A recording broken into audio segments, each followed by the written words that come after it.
Hello, everybody, and welcome to this episode of the Case in Point podcast.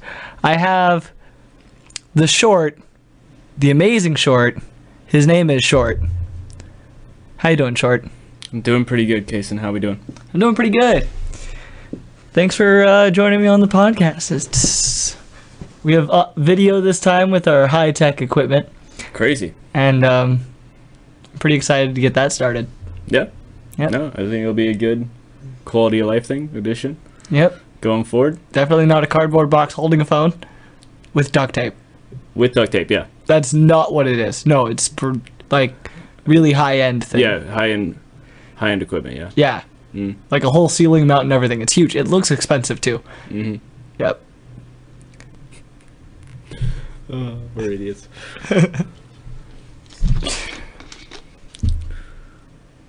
So what are we talking about today, Kason? Let's talk about, I don't know, is there anything that piques your interest at all? If not, we can go straight into like something that'll totally get me canceled. We're going canceled or something. So kind of what I was thinking, because I was kind of like, we were trying to come up with a topic, and I was thinking like the pros and cons of like social media. Oh, that's a good one. Yeah. That's a or really just good one. like how technology has affected society and like in general. Yeah. Like good things about it, bad things about it, our views on certain things about it. Sure.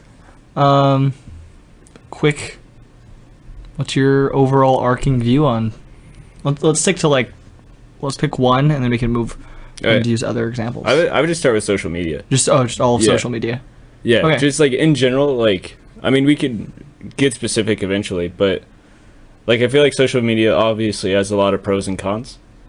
Like pro-wise, I think it's a great marketing tool. I think like from a standpoint of pushing one's own brand, doing anything like that, it is very beneficial currently because you can give information so easily to so many people. Yeah. You know what I'm, like this. like Whoa. what I'm doing. Whoa, that's crazy. That's insane. But I also feel like it's had a lot of negative impacts on people. From one point of everyone having information, a lot of people can't handle a lot of information. Or everyone's able to share information. Yeah. There's no filter on who is able to share. Yeah, and who sees it. So some information isn't correct information. So, like, obviously, that's not good because then you have people thinking the wrong things are correct. Do you think that's something that social media companies should censor? That's a very fine line. Things that are blatantly wrong, like factually, I could see trying to like make that a case. Who decides they're factually wrong is the issue. I know, that's the thing. Yeah. But like from that perspective though, of like information being some people take information too personally.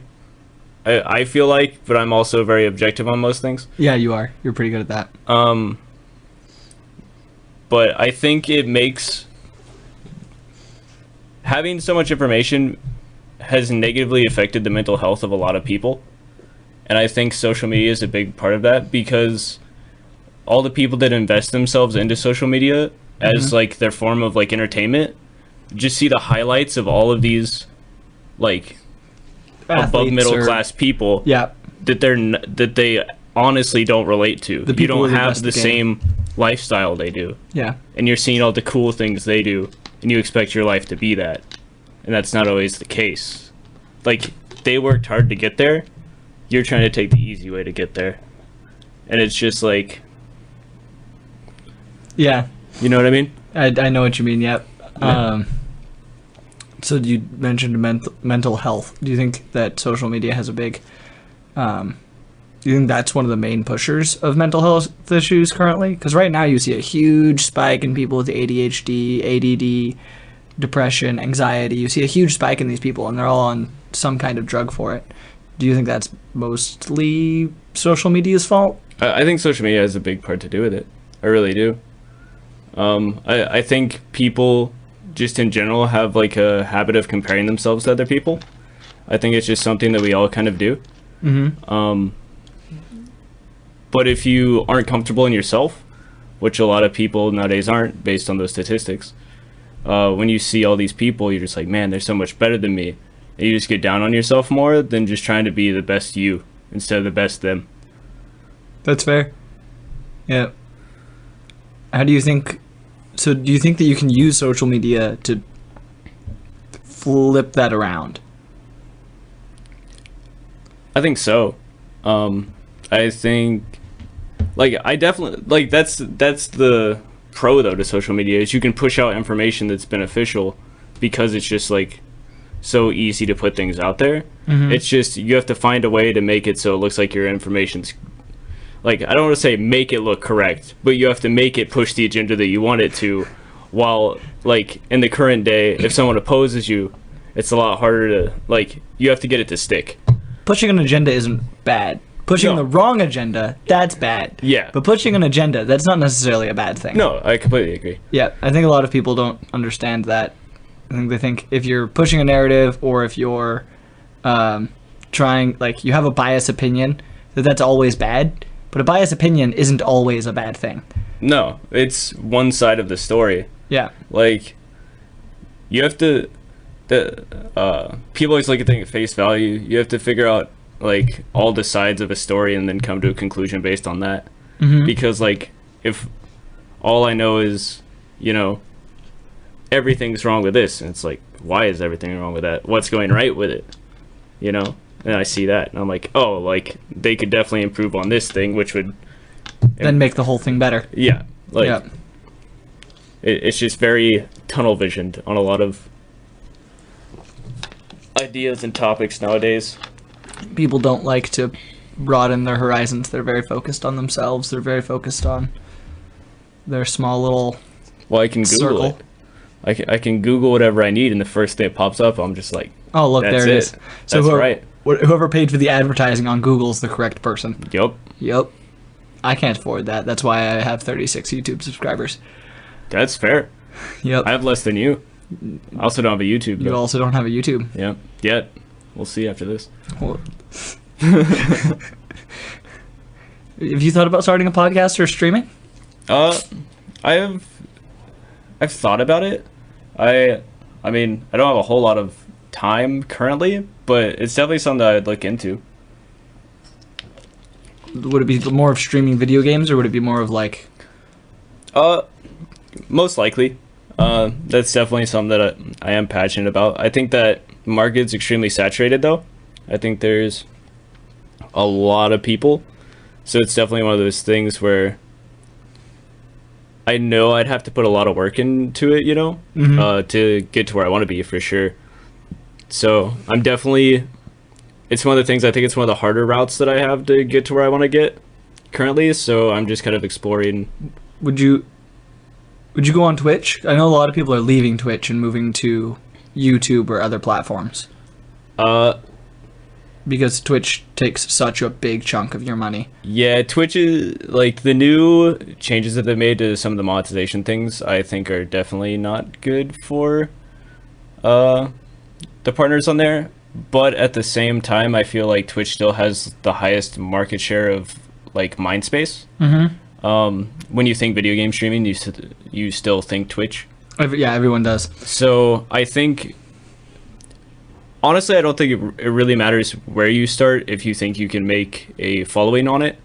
I think Twitch, if you can get enough people that you're higher up on the list than your average person with 5 viewers. You still have to... So also you have to be part of their Twitch membership. Yeah, you have to hit tier one. affiliate Yeah, and partner. before they even really start to let you do... Yeah. Be at the top of the charts. Yep. But even out of the people that are at the bottom, the average, it's kind of crazy because the average Twitch viewership of total overall people is 4 viewers. Yeah. Because there's so many people that stream, And just don't have any and viewers. there's so many people that aren't known, just because, like I said, it's just extremely saturated. So And I think the algorithms don't ever let those people be shown, which makes sense. You take the big streamers and you want to promote them more, so that more people are going to come watch. 'cause of especially big the names. people that you've made partners and stuff like that, because at the end of the day, you're still a business. You want to sell people that sell, you know? Yeah. Like, you don't want to sell some random person that occasionally gets a viewer on Fridays and not any other day of the week, Yeah. you know? Fair. You probably go on Twitch. I think I would start on Twitch, but I also think that's only applicable if I have enough people to... like, honestly, I think the only way to get started in general is to have, like, a group of friends just hop on and, like, even if they just background your stream, Yeah. like, you have to just have people that you know well enough that'll just hop on whenever you stream. And even if they don't watch, just, like, click the thing, because... Click the thing and have it on for a little bit. Yeah, like, you have to start somewhere, and you're not going to get viewers at the very bottom. No one's going to scroll to the bottom of the Twitch thing to find some random person playing some video game that they already watched someone play. Yeah, that's fair. Hey, everybody who clicked on this video, watch all the way to the end, please. It really does help. Even if you're not watching, just put it in the background. I appreciate you. I love you all. Yeah, I was going to say, we make some average background noise at best, but definitely working on it. Hopefully this audio is a little better. My audio's been pretty meh lately. Has it? Yeah. Heard Rex told me that he had his headphones turned all the way up and still could barely hear me and Tanner. I did hear that episode's audio quality was like... Me and Tanner's. Yeah. I didn't listen to Big T. Is it echoing here at all, or is that just my headphones? You haven't noticed any echoing? No, I haven't really noticed. It's just my headphones then. The mic double plays it because of how I have it set up. Yeah, you hear yourself. So I can hear myself. Yeah. Yeah. It's creepy. It's really weird. Yeah. Inception. Yeah. Yeah. What? Leonardo DiCaprio? No, I don't watch TV. Oh, it's a movie. I don't watch movies. I've also never seen the movie. Oh, okay.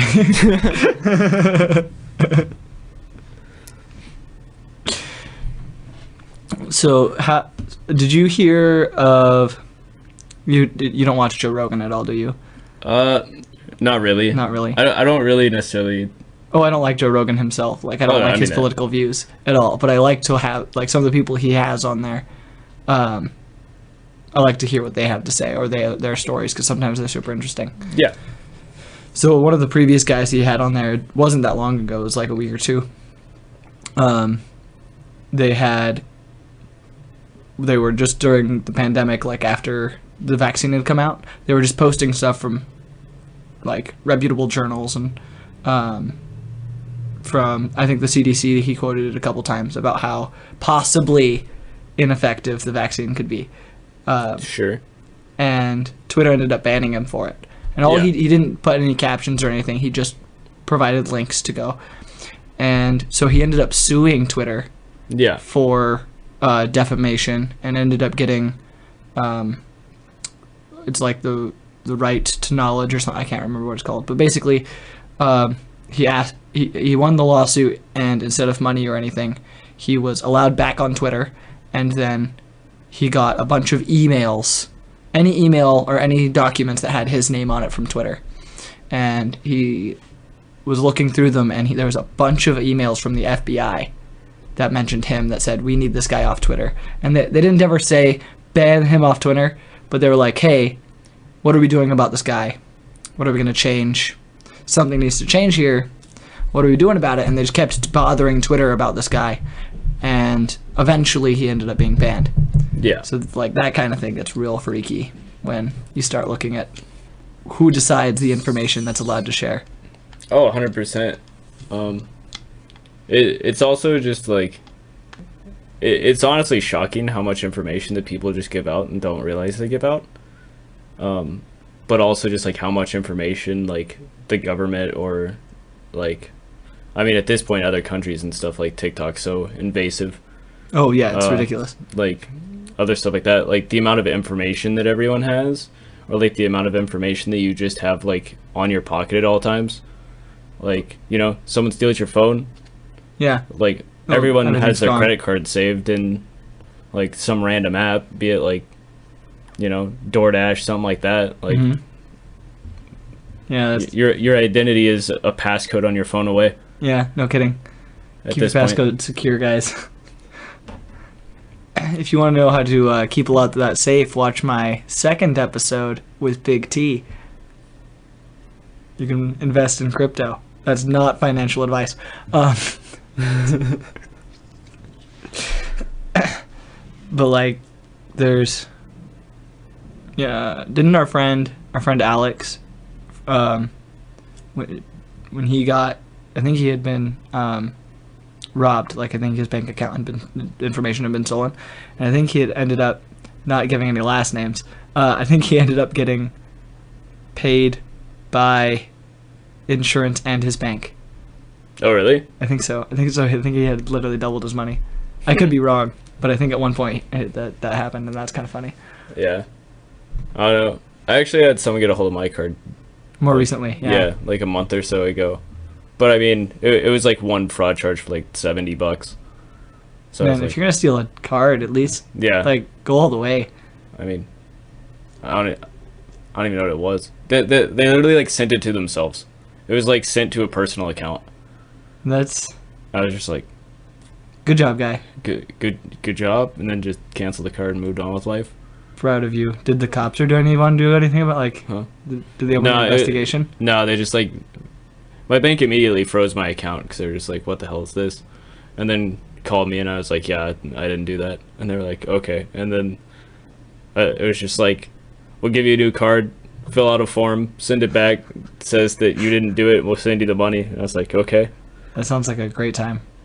Well, I mean, I didn't have a credit card or like a card for a week or so until I could get to the bank because it was kind of bad timing on my part, but it's fine. Yeah. World is getting weird. World's always been weird. It's just now we know it is. Fair. True. Yeah. Nothing happens now is any weirder than anything that's ever happened. Honestly. A little bit. I think some of the I think the possibilities are bigger and have, like, decisions are a lot. I think nowadays a military decision or a financial decision means a lot more than it did back in, like, World War II. Because now if we make a certain somebody mad, it could just end half the population. The big red button's easier to press now, that's for sure. Yeah. But like financially, I don't think decisions have changed very much. Like, you can make more money now based off of a decision. But back then, if you lost money, it was so much more detrimental than now.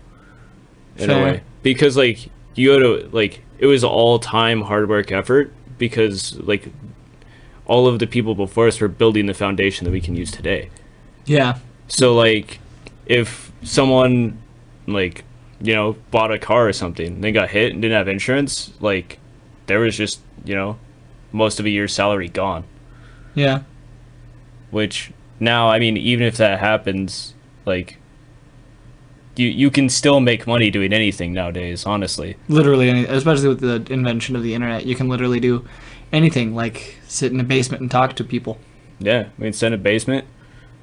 I mean, you can send pictures of random phalanges to people on the internet. And indeed. Yeah. Yep. People like phalanges nowadays. They do. People are weird.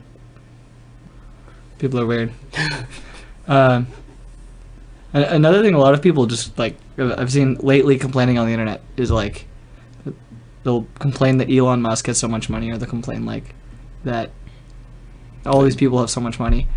We have the biggest distribution of wealth ever in the history of the world right now. Yeah. Because before it was, like, one person and 5 people that person liked. And now it's, can you work hard? Are you willing to put in time and effort? Yeah, like, most of the world's wealth is held up in, like, the top 10 people, you know? Like, they hold so much wealth, but at the same time, it's not like it was just given to them. Like, most of them worked incredibly hard, like, came up with something that revolutionized the world, you know? Like, yeah, like a car that drives itself. Yeah, I mean, that Amazon, like... Yeah. But even if most of the world, like, in the past, you could have, on two hands, shown where almost all of the wealth was. So, like, a king, a pharaoh. Oh yeah, it's just the leader of every country. Yeah, it was just the leader of every country. He just had all of the wealth. Yeah, because they had all the power. Yeah. And now there's the top 10 people, and they have more than everyone else significantly. But they don't have most of it. But they don't have, like, I mean, to an extent, they don't have the governmental power, you know? Well, until the FBI sends them an email. Yeah, it's fine. All you have to do is make the FBI mad, and they'll come raid your house nowadays. Literally, did you hear about the dad with 7 kids? No. So there's a dad, and he was a pro-life dad. He was a religious dad, and he had 7 kids, and he went to this is a year before the overturning of Roe v. Wade. Okay. And so it hadn't even been leaked yet. And so he was a pro-life guy, and there's video of it now, you can go find it. And he's standing on the opposite, like, across the street from an abortion clinic, protesting with one of his older sons.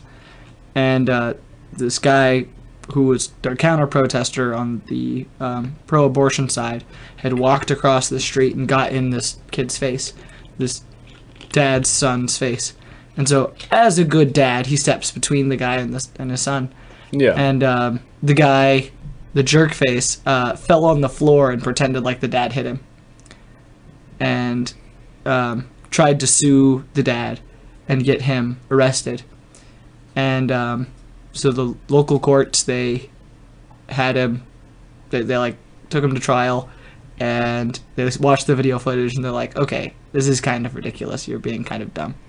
And so they just overturned it and just threw it out. Yeah. Well, then like a month ago, maybe not even a month ago, it was a couple weeks ago, the FBI broke down the door to this guy's house, went into his house, grabbed him, and arrested him in front of his family.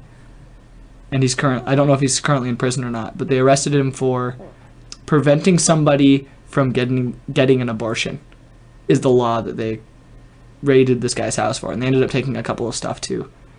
Interesting. Yeah, so all you have to do now is just make the FBI mad, and they can come. Well, I mean, like, break down your door. We're at a point that a couple people grouping up on you with a certain opinion ruins your entire life. Everything. You know. Or makes it. I mean, Joe Rogan got double the amount of followers after the left attacked him. That's fair. Like, I mean, good, like, publicity is good publicity regardless, you know, supposedly. But, yeah, there's definitely a lot of things that I feel like people attack people, not thinking of the consequences. It just ends your life. Yeah, of just, like, you making accusations against people does just ruin their life and everything they've ever worked for. Yeah, and then you get mad if someone cuts in line in front of you at a grocery store. You know, like, like the word snowflakes thrown around quite a bit. No kidding. I actually just. Anyways, that's not a relevant story, but yeah. But like, I definitely feel like people take a lot of stuff too personally when it's just like little things like that. You should probably just ignore and move on and focus on other things that are more beneficial to you or the people around you. Important in life. Yeah. Like, who cares if the amount of times that I've been called a racist or insinuated that I'm a racist. If every time I was called that thing, I went, "How dare you? I hate you. Say that on Twitter." That's all I would spend my time doing, is attacking people on Twitter who are attacking me. Yeah. And that's just not a good use of your time or energy. Well, it could be. I mean, it could get me famous, but also I just feel sick. Like, yeah. After you spend that much time being angry, it's just... Yeah. Well, it's annoying. I mean, I had to, like, legitimately break up a fight, basically, at work, because one lady that worked there got super super upset that one of the other coworkers didn't agree on her view of Kanye and Kim's divorce. Like, then she quit like the next week Over over someone thinking it wasn't all Kanye's fault. it's That it never was- all just one person's Exactly. fault. I was just like I just like looked at her and I was in awe that this was a thing that I had to like address. That's funny. It was an odd situation. I was trying not to laugh. There's a lot of hate for Kanye right now. Did you see what he did with Candace Owens? No, I did not. So Kanye West and Candace Owens. I don't know if you know who Candace Owens is. She's a conservative leader in the right wing movement. Okay. They took a picture together of wearing shirts that said "White Lives Matter," and they were torn apart online. Like, Yeah. people were freaking out. Yeah. Yeah. Yeah, I got nothing for that one. Yeah, that one. I got nothing for that one. That one was pretty funny though. I liked that one. Yeah. It's one of those things like I understand why they did it, but I Oh, was it also a smart decision? No. no, probably it was not. No. Probably not. But it was funny. I mean, who knows? Like, they're both probably polarizing enough that they probably brought some people to say like be on their side and try to push something that they were trying to push. You know?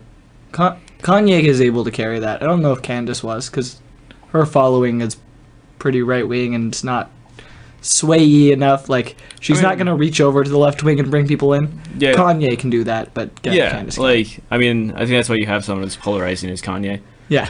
You know? No kidding. That guy's. I mean, like, I don't know. I don't agree with things that Kanye does most of the time. Oh no, that honestly. guy's insane. But like, Did you watch his rally? Oh. but okay. but from like business moves and like decisions he makes to like be successful, Or publicity. Like, that man is insane. yeah, like Very good at it. oh, 100%. Very, very good at it. I think one of the reasons he's so successful is because of how polarizing he is. Yeah, Because of how, like, unpredictable he is. yeah, because like In the I middle. mean, Yeah. you can think of Kanye and you're like, oh, he like came out with like Yeezys, and then it's just like, you know, he's a rapper, and then you're like, oh yeah, and then one time he just like randomly went up on stage, stole a mic from Taylor Swift, and had a rant, Yeah. and then like, didn't he do that again from like someone else? I have no idea. I feel like he did that again. Probably. It sounds like something he'd do. Yeah, I'm surprised he hasn't, like, danced through the street with the Speedo yet. That's coming next. If you do But- that, Kanye, let me know. I'll but- record it for you. no matter what you say about Kanye, it's some extreme thing, Yeah. but it's always just like you know who he is. It's, like, it's very eccentric. yeah, very eccentric. Yeah. It's really. It's, like, almost inspiringly eccentric, and you're like, wait a second, I don't actually want to be that insane. Yeah. I mean, he goes for eccentric. We try to be a little just assertive enough, Yeah, fair. you know. But yeah, that was a big explosion on the internet for a while. They, I don't know if that's I don't even know if it was all negative. Like, yeah, they got attacked, but Who doesn't? who doesn't? And Yeah. if you're gonna put that statement out there, like, why is a black person wearing White Lives Matter? Why is that more relevant than a white person wearing Black Lives Matter? If we want equality, then we have to treat them the same. Yeah.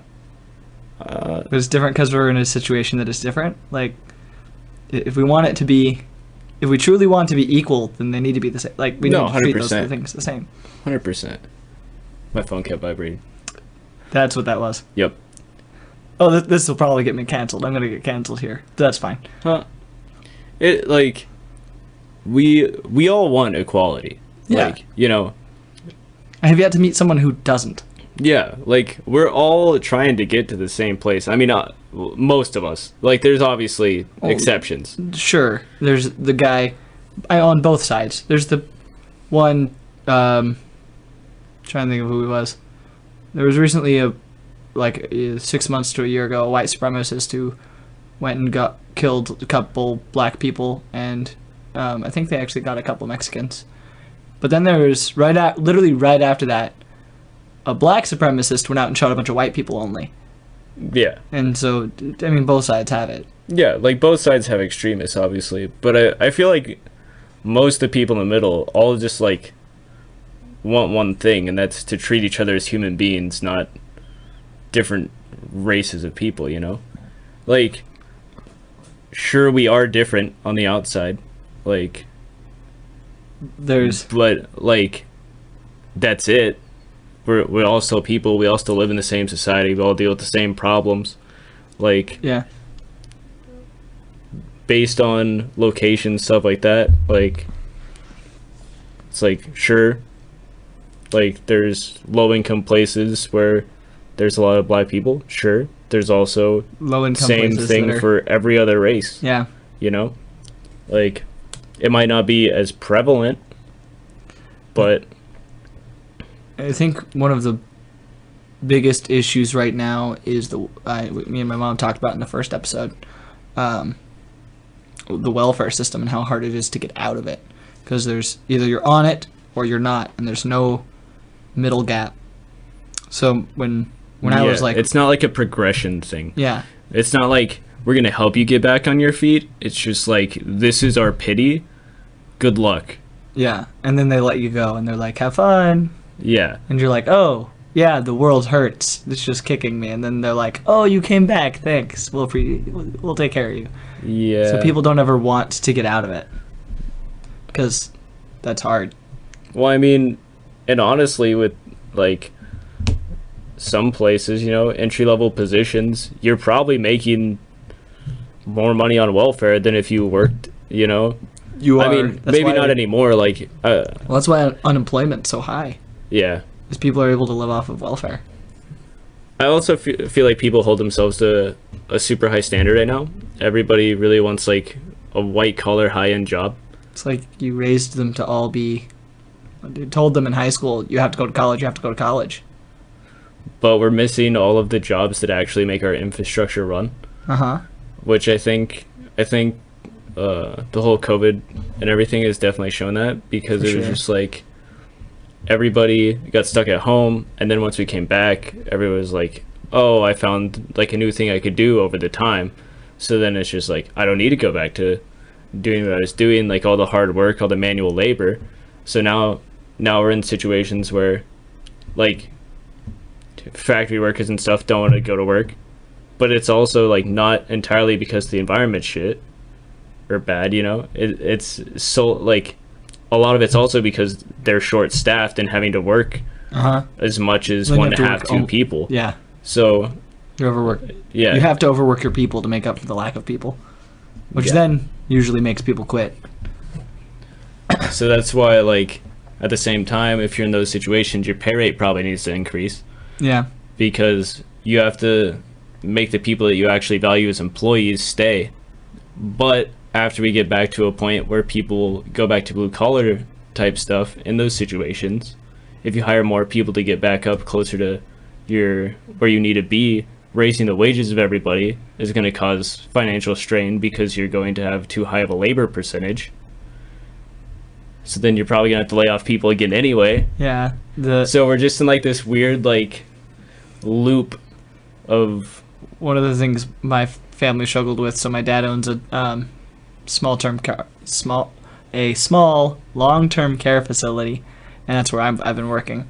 yeah. And I am the only full-time day shift employee for 7 people. So I take care of 7 people full-time, and I'm the only one who does it. I work alone, like Yeah. me and 7 people that I have to take care of.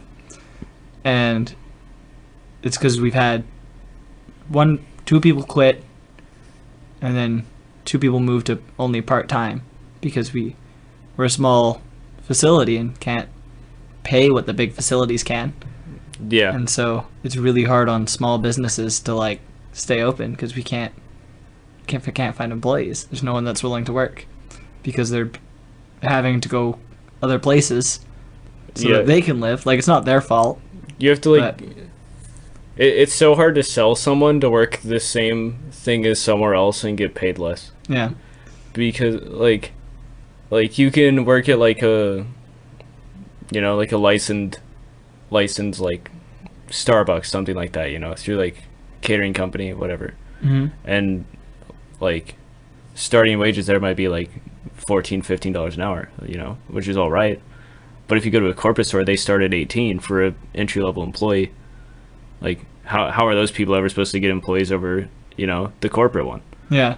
Like, even businesses that give the opportunity to franchise out end up hurting their own company because, you know, like, their name's still on it, but people won't work there because they offer more still. Yeah. So it's like we're just in like this weird like limbo of all of the smaller places or like even bigger places that have to pay like royalties and stuff like that have less of a budget than like the companies themselves. So it's hard to keep any staff in a lot of locations right now. Yeah, no kidding. That's are we up to, we're gonna do a quick Google search. Are we up to like, I just reached for my phone and that was kind of funny.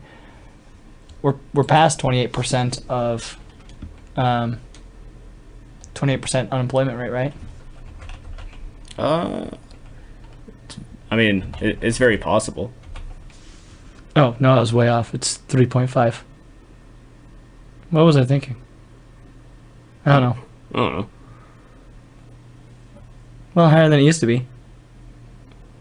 That's fair. It looks like it's bouncing back, but I feel like it's bouncing back pretty good. After COVID, which is the greatest time of our lives. Definitely nothing weird happened there. That was all completely normal and everything was perfectly sane and everybody kept their heads. Oh no, we made very good government business decisions. Oh yeah, it was great. You know, Best decisions we've ever made. I mean, for our like, it also kind of depended on the area. I feel like if you were in the bigger cities, like It got worse. Well, I think it was worse because everything was like prorated for everyone, type thing. So, like bigger cities, like what's the poverty line in New York? Like $80K a year, I don't know, way too high. something like that. Because Yeah. like your average rent's like what it's probably like $3,000. Well, gotta be close. You know, so if I remember, I think the poverty line's like between like 70 to 90K a year is what you have to make to like Yeah, that makes sense. to be like alive. But like here, like I mean, we're in a pretty small place, you know, so And say and like wages around here are lower than there just in general. Well, they have to, because like, we don't have the people to facilitate the need. business, you Yeah. know, so like for us, like the stimulus stuff like that, like when I got laid off and was on unemployment, you know, like I was making over double what I normally made. When you go to like New York, like those people that were getting like the extra, I don't remember how much it was, like $600 or whatever, Yeah, something like that. like most of them probably were still making less than what yeah. they normally make, Oh yeah. and they're below the poverty line, and here is like I'm doing all right, but like Someone else ate it. ugh, you know, I feel like it definitely impacted the higher population areas a lot harder. Oh, absolutely. I think one of the biggest issues was that they did it by state. So each state shut itself down, or but they didn't go county or by city. And I think they should have let the local leaders shut down if you needed to, city by city or county by county instead of by state. Because here in Kansas, why did our little town have to be shut down at the beginning of the pandemic when we had 2 cases in the state? And then we opened up, and at the height of our pandemic is when we opened up. So when we had the highest, when we were peaking, that's when we stopped being on lockdown. Yeah, And then it just extended the peak. yeah, because like everyone else was already kind of on a downtrend, like in the bigger areas of the state. Yeah. And then all of those people, when we started opening up, started coming here, and then we spiked Yeah. because people were just like, "Oh, I want to get away from the scary place." my, It was my like, terrible city. and it's like, this place sucks. Why would you come here? Like, what do you mean? It's not that bad. Like, Yeah, this isn't a bad area. No, it's small. There's not a whole lot to do. It's small and boring, but that's all right. But It's yeah. better than Portland, that's currently... I mean, there's definitely places that are more exciting than here. Yeah. Yeah. Portland's exciting. Yeah, That's it's a good exciting, yeah. word. Yeah. It's a great word. Just remember, guys, Antifa is an ideology, not an organization, because ideologies can burn down cities. Anyways, Yep. I like our small area. It's nice. Feels Yeah. homey. I do like it. I Yeah. mean, it is just like it's a welcoming area, you know? Like, I don't feel like there's many people that I walk up to and they just like, So you know, everybody waves. we had homecoming yesterday place. for our college. And I was walking up and down the street. Wasn't it Hayes High homecoming as well? It was, sure, the last float had the prom queen and king on, or the homecoming The couple. candidates? Yeah, the candidates.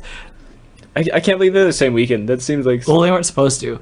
They're supposed to be on the same weekend. Yes, so 2 days ago they were supposed to have on. So on Friday was supposed to be the Hayes Highs, yeah, and then on Saturday was supposed to be the college the one. college one. Yeah, Then they had the college one, so they just took the last float and made it Hayes High thing. yeah. But so I was walking around with a sign, right? And it's, you guys will see the video soon. Hopefully I get it out soon. There's a lot of editing that needs to be done. But it was slightly controversial in the amount of people that I had. Interestingly enough, they were all wearing the same candidate shirt. Would just get like frustrated and angry at me, and they'd like yell out. And that was even here in our little town. And most of them weren't even college students. Like, I was expecting the college students to be kind of upsetty. Yeah. But honestly, the college students were the ones that were like, "Hey, bro, that's pretty cool." And they were like, there's a small snippet of this like bro clan with a couple of chicks. And wow, that's not something I should say. A group of homies with a bunch of girls around them. That's much better said. Well, just go with it. Yeah, so Just go that's with the thing. Anyways, they were like, "So explain your sign." And so I sat there and I explained it, and they're like, "Oh, that's pretty good. We like that. Yeah, we'll pick the better one. I'll let you guys determine what the better one is." But the college kids' responses were a lot better than I thought they would be. Yeah. Like I said, I think it just really depends. Like, there's a lot of extreme people that go one way or the other, and there's a lot of people in the middle that really are pretty indifferent and like will make decisions based on information instead of pure insults and rage of or the personal insult. feelings. Like, I think feelings matter, but not Not every as much. decision needs you to be emotional. I agree.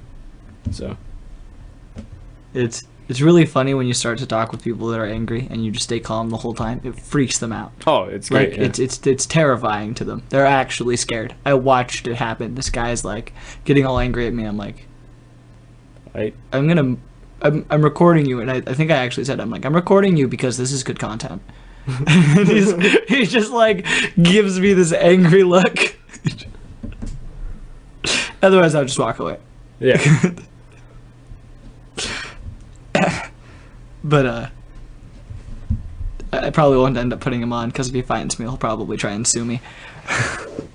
Yeah, it's very possible. So we're probably not gonna put him on. But when I get a little bigger, it'll probably be better.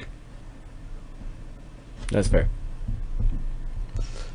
The parade go pretty well though. I didn't actually I just couldn't find a parking spot. I didn't watch any of the Oh, parade. you didn't watch it? No, I was carrying a pink sign. I couldn't find a parking spot. Neither could I. Actually, that's one of the reasons I was so late to the parade. Yeah. I made it like halfway through, and it was really sad because I only spent like 15 minutes carrying my sign. Yeah. And then the parade was over. And after the parade was over, I got somebody to There's come talk people with me. like parked like up to like 4 Everywhere. blocks away. Yeah. Like, I was so sad. But yeah, I didn't watch the parade at all. Yeah. I didn't either. I was there. It's very interesting. Yeah. Yeah. Great parade. Great parade. Good job. Good job. Best parade I've ever seen. City did a great job organizing it. Yeah. It was definitely mostly the city. Yep. Yep. Yeah, and probably the school. I don't know. They do stuff, I think.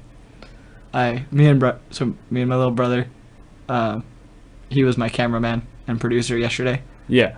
and He seemed thrilled about it when I talked to him. oh, did he? Yeah. Like not at all. He seemed like he was pretty annoyed. That's interesting. Anyways, It's like, it took forever. it did. It took a long time.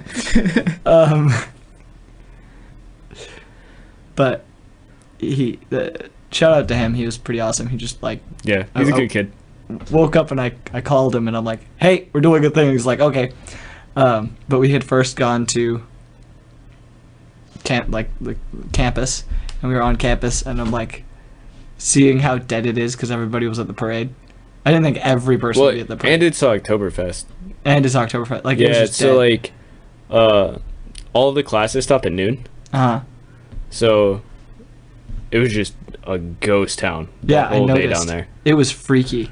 Yeah. Like, There's nobody. and I was gonna carry my sign around down there, and there's just nobody down there. Yeah. So no sign. Yeah, there was so much going on this last weekend. It was It was pretty crazy. yeah. I was shocked that we had so many events all lined up on the same weekend. I think there was I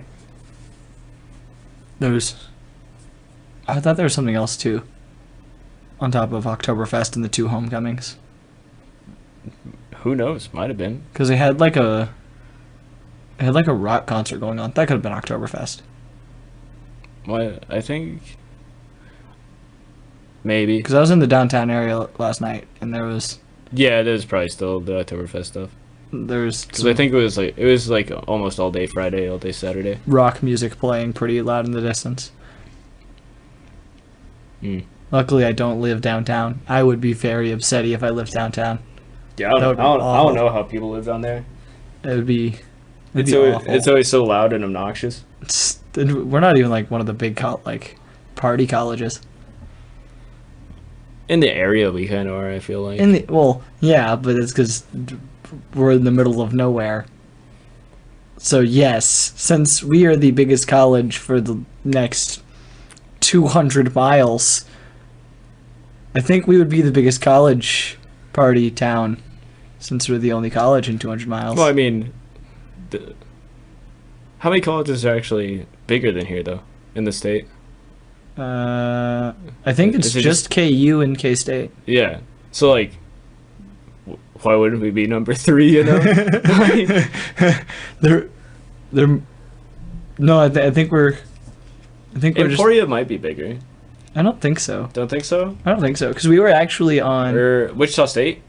Wichita State's pretty close. Those two are that one's pretty close. Wichita State's pretty close. It probably is because D1. Yeah. But We at one point we were, I think we were D1 one point. We got knocked down, but probably. I mean, there's also, like you said, there's nothing around us. So, yeah, literally. like, the amount of people that want to go to any of those other 3 because they're near things that matter. Yeah. And then I think the next Kansas City doesn't have a big one, does it? There's nothing over there. Not that I know of, And probably not. but There's a bunch of small community colleges, yeah, but yeah. There's a lot of like smaller schools, which is weird. I'm surprised they don't have like something bigger, honestly. But it's probably one of those things at this point. Why would you try to compete with the established names. Yeah, unless you're on like the Missouri side of Kansas City, maybe they have something. But I think that's probably more in like, I don't know. Like, If we're wrong, leave it in the comments. yeah, I have no idea. Maybe in like the Independence area, somewhere in like a suburb more on the Missouri side. Yeah, that would make sense. Somebody get on that. Make a school. That sounds like fun. Somebody smart, go do it. Steven, you're smart. No, gosh, no. Oh gosh. I just hang out and look at things that the school here does all the time, and I'm just like, why are we doing this? So much wasted money. So much. It's just ridiculous. Like, no wonder like our school systems are broke. They're stupid with it. Like They get so much funding and they just throw it in the trash. sports stuff definitely makes schools the most money, Yeah. especially in this area. So it's like I understand putting money into sports stuff. I also like feel like you should probably put some of that money at other places because they don't make income. How are they supposed to make income to get improvements? Yeah. Like I feel like you have to budget a little bit better, but Like my high school, we had bought these brand new computers because our last laptops were just trash. Like we got Yeah. Surface Pros and they were garbage. yeah, And we ended up getting these other ones. And instead of buying, good laptops that would last a couple years, they buy one with the processing power of an iPhone 5. I mean it runs Word probably. It does. It does run Word. And it runs searches at about the speed of An iPhone 5 maybe on a good day. on your number 8 of its life cycle. Yeah. Yeah. Like it was pretty impressively bad. Like you'd click search and then your teacher would be like, "All right, what's the answer?" And I'm like, Tomorrow we'll talk about give, the answer. give me just a second. My extremely heavy paperweight that's slightly more useful is working on it. If I had an encyclopedia, I'd find it faster.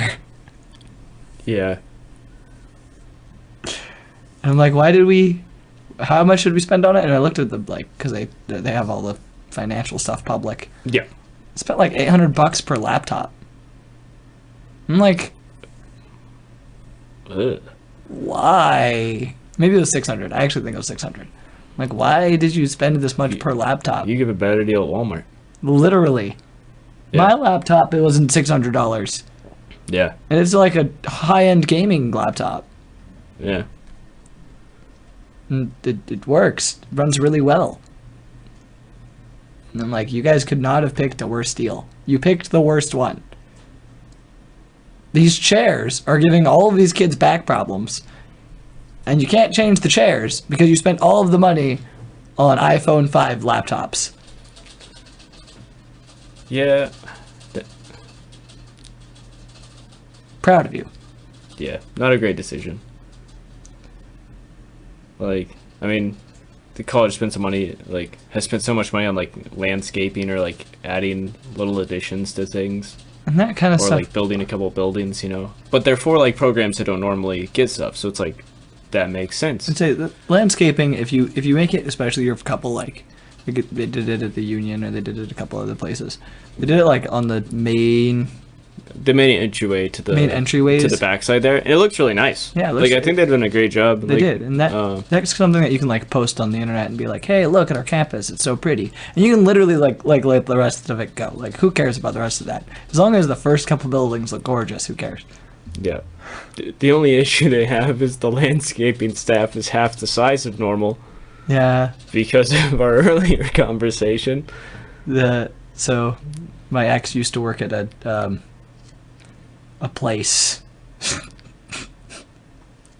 at a gym, and she was talking to a lot of people. Right, she was the hostess of the gym, so she sat at the front desk. Yeah. And the guy who was in charge of the street, 27th, I'll just say 27th Street. Guy who was Sure. in charge of building 27th Street was like, yeah, it's taking forever because so it was only going to take us 2 weeks to do the whole street, right? And this is on month like 6. And he's like, because we started with 40 guys, and then last week we had 20, and now we have 4. So the reason this is taking so long is because we're at 4 people trying to build a road, Yeah. and 2 of them showed up to work today. Yeah. And he started with 40. And I was annoyed because I use 27th a lot to go to this golf course. Yeah. Well, I mean, just in general, it's In one general, of it's the one of the main most streets used, in Hayes. most used roads for sure. Like it's one of the main streets in Hayes, and you just couldn't get anywhere. Yeah. No.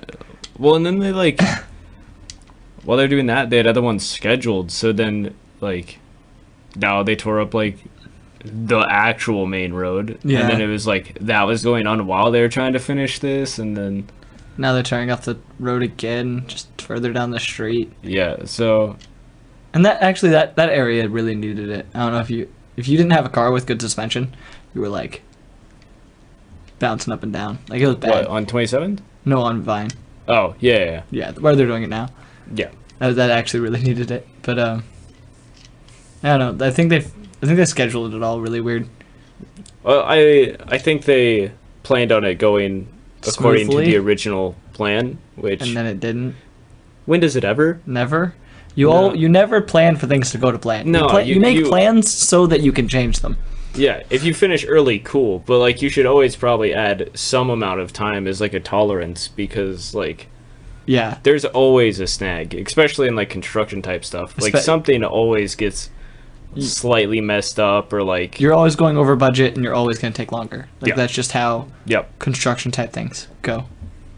Always. Like it's never. Always. It's never ever on time. There was they built.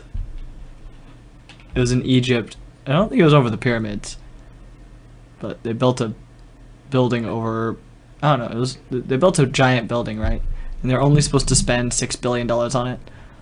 Well, they were on $12 billion, and they weren't like even 3/4 of the way done yet. Yeah. And they're building this building, and they're like, we've literally gone over our budget by double. And this was supposed to be done last year. And you're like, well, you are trying. I'll have to look that up later. But I think they were like trying to put buildings over something big. I think it was the pyramids. I feel like it was the pyramids, but that would be weird. Yeah. I feel like they probably don't want to like. Risk that? Yeah, doing things to like the Seven Wonders of the World doesn't seem like something I would do unless it's like a restoration thing of some sort. But I don't know how you. I don't think it was. I'm struggling because I don't think it was the pyramids, but Yeah, also I I can't don't- think of what else it would be in Egypt. There's other stuff like. It was a really big building too. Like it was giant. They definitely have other like touristy stuff, because they have like Well, they have the Sphinx. they have the Sphinx. They have like a big museum. They have other things that There's a- I don't know. Those are just the there's- main there's ones. a that I couple know. I've too- never been there. There's a couple like, tombs and stuff. Yeah, Did you see the yeah, one yeah. in 2000? I think it was 2016. They uncovered a new one. They Is that found the- a new tomb. Is that the one that they pulled the sarcophagus out of? We do that every time we find a new one, Ah, so that's not new.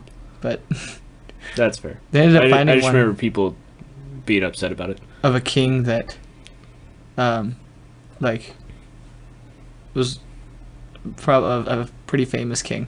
Yeah. And they ended up finding this tomb, and they were in it, and it was huge. Like there was 40 or 50 different bodies in there, mummies. It was pretty cool. I watched it live. Couldn't remember anything else about it, and then I watched the dude climb in a little hole, and then there's a bunch of bodies everywhere. But Normal pyramid things. yeah, normal Egyptian things. Yeah.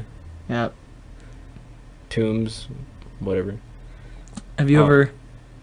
You've never been to Mexico, have you? I have not. So Mexico, in the Cancun area, there's these big Mayan temples, right? Okay. Yeah. And this area is supposed to be flat. Like, geographically, it's flat. But you see these mountains. None of them are mountains. They're just these Mayan temples that have been overgrown by trees. Yeah. And a couple of them have been excavated. But currently, the only funding they're getting to excavate it, I'm saying that word wrong. I know I am. Is You're by close. selling calendars. So they sell Mayan calendars of the ones that they've already, like, uncovered. They're selling calendars with pictures of them. That is the most knee slapper fundraiser I've ever heard in my life. It is so funny, because you're like, you're sitting there and you see these. So to get to these big temples, you see these roads. Like these roads are huge. Yeah. And you realize that you're in the middle of this like miles upon miles and miles of city. But none of it's uncovered because they can only get funding one calendar at a time, and they're having huge problems trying to sell these stupid little calendars. It's pretty funny. I think they recently had to shut. There was one that you could climb. I climbed it. It was fun. But I think after COVID, they ended up shutting down. You couldn't climb it anymore because someone fell off and died.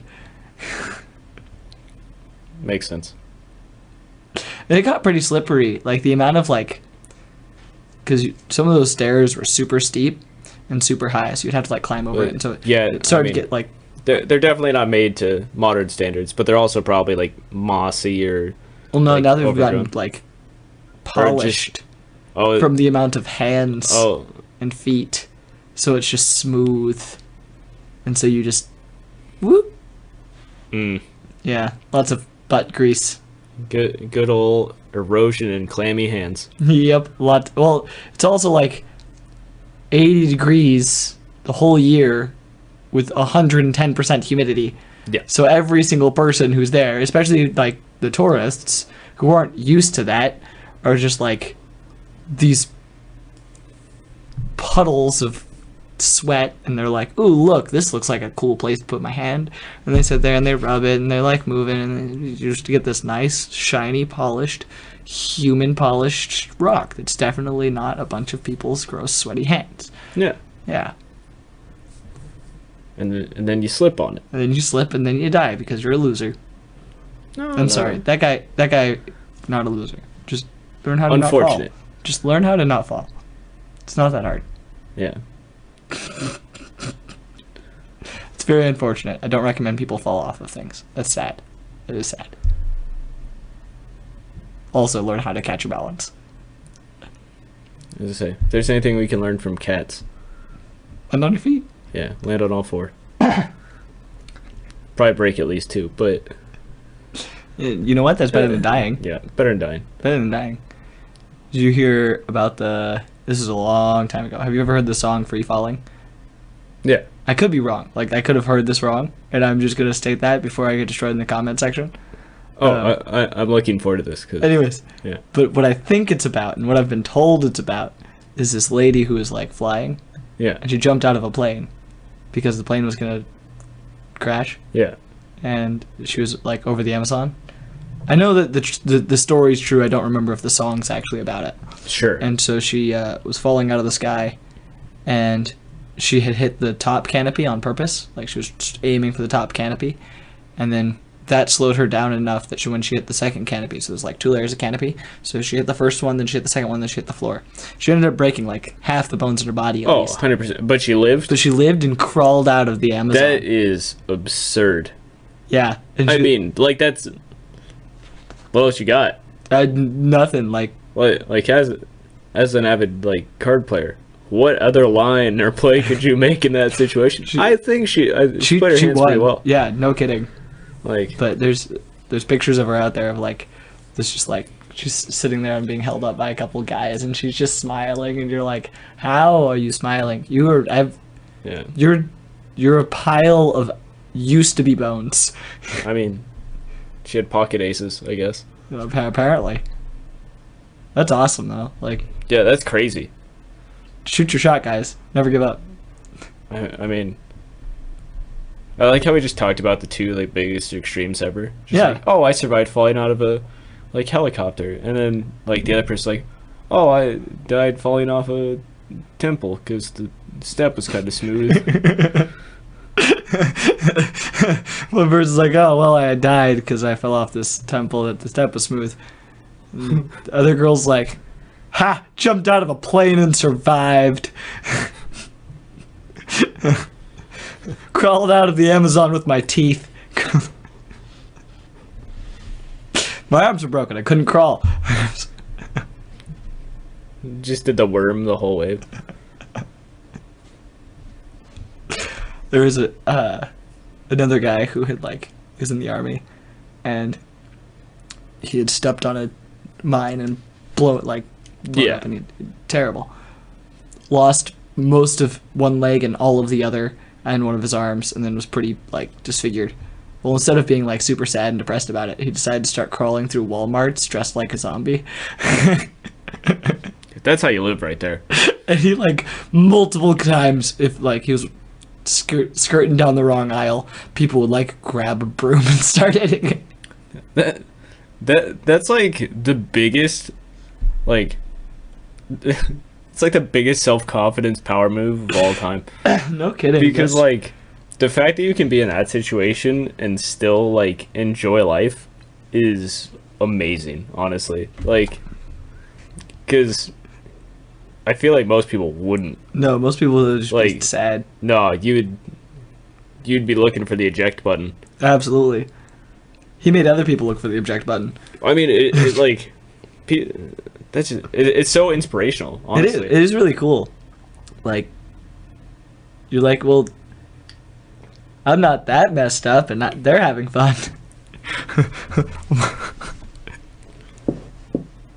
They've been through stuff, man, and I'm sitting here complaining about this, Yeah. and look what they're doing with it. Like, that's pretty cool. Yeah. I mean, you can also take that to like different platforms as well, you know? Just like be an inspirational speaker, Yeah. because no matter what you say, people are going to look at you and be like, that's impressive No kidding. at that point, you know? There was, when I was in high school, there was a guy who had gotten, was it in a car crash, or was he stuck in a house fire? Anyways, super terrible burns, right? Yeah. Grafted most of his, regrafted his face, grafted his arm. Yep. He had to wear a sleeve and a glove, couldn't, and then he like had to wear a hat all the time to keep the like any light off of his skin, because otherwise it would, like, he'd get pretty bad burns from the grafted skin. Yep. And he told the story, really long, sad story of he was ready to die. He'd even prayed to die. Like, he was asking God to kill him. Like, he's like laying in bed. He's like, I'm just done. Like, I'm over. Yeah. And then after he'd gotten out of the hospital and recovered, there's a couple people who were like, hey, you should become an inspirational speaker. You survived through this huge thing. And he's like, nah. And so he ended up working as a like a, for like concerts and stuff. He was a sound manager, so he during for venues, so he'd like set up all the sounds. Yeah. And he has pictures with all these, like, he did things for Bruno Mars, Taylor Swift. I think he did one for Kanye. And then after that, when he met Bruno Mars was like, bro, you okay? And you're trying to be Michael Jackson there? Because the guy always wears a white glove. And he's like, haha, I had never heard that one before.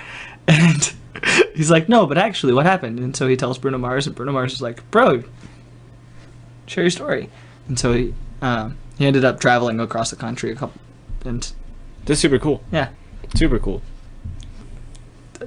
my heart beats backwards, and that's not even rough.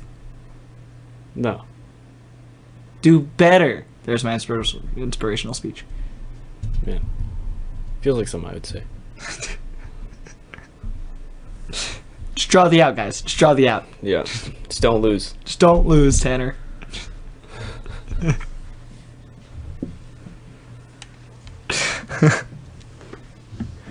That's what I say. If you don't think you could win in the first place, you probably won't. True. That's very true.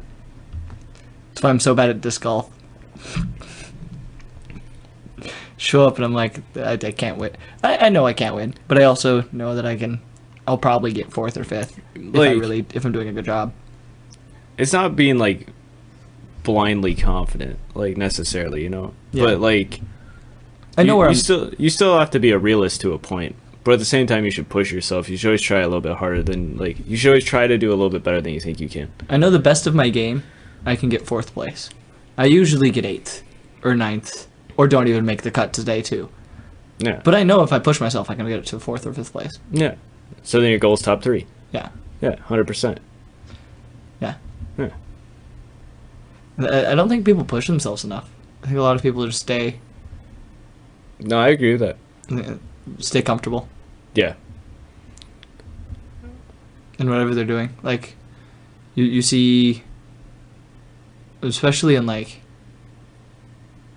today's culture, you just see people who aren't working hard, and you're like, why not? And they're like, I don't know, doesn't interest me. And you're like, doesn't interest you?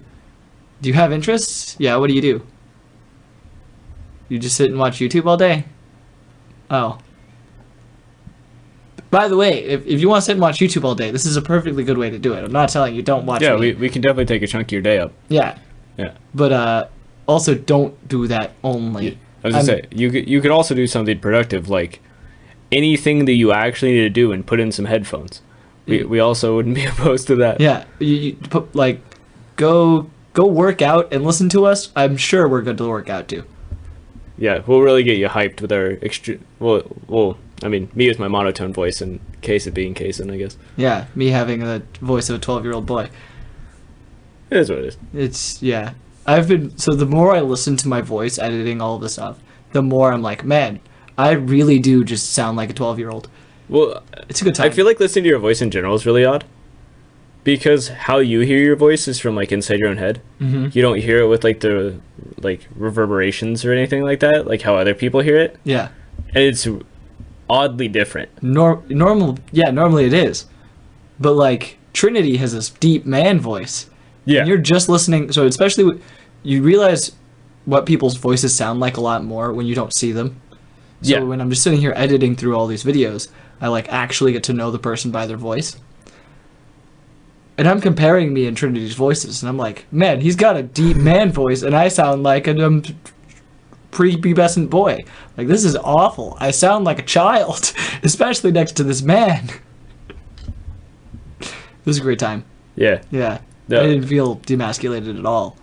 I don't know. I literally just sat around talking with Trin and Aaron till like legit 3:30 like this morning. Oh, I believe you. Yeah. There's a reason I left. Yeah, that's like every Saturday, honestly. So I could I feel sleep. like we literally do this without a microphone, just like hanging out every Saturday. So if you guys ever do decide to like record that, because that'd probably be good content. I mean, yesterday it wasn't. Okay. It wasn't good content. It wasn't good content. No. Well, we made Shimi uncomfortable, I think. oh, that's unfortunate. Well, I mean, not. Not bad. No, well, it was more just like Shimi's a psychology major. We were all just sitting there saying things that were just like, these would get us canceled. It's very much topics that you wouldn't want on the internet. Well, I'm probably going to talk about them at some point. Probably not. Probably not? Probably not. Maybe. I don't know. Here. We'll go silent for a second. Click the little button on your mic. Yeah, that one. Anyways, well, yeah, that's probably something I should. Yeah, you know what? Yeah. Maybe a little, but not probably in the depth or the way that you guys went. Exactly. Yeah. Like, you could definitely talk about it in other ways, just not Not that one. casual. Yeah. Yeah.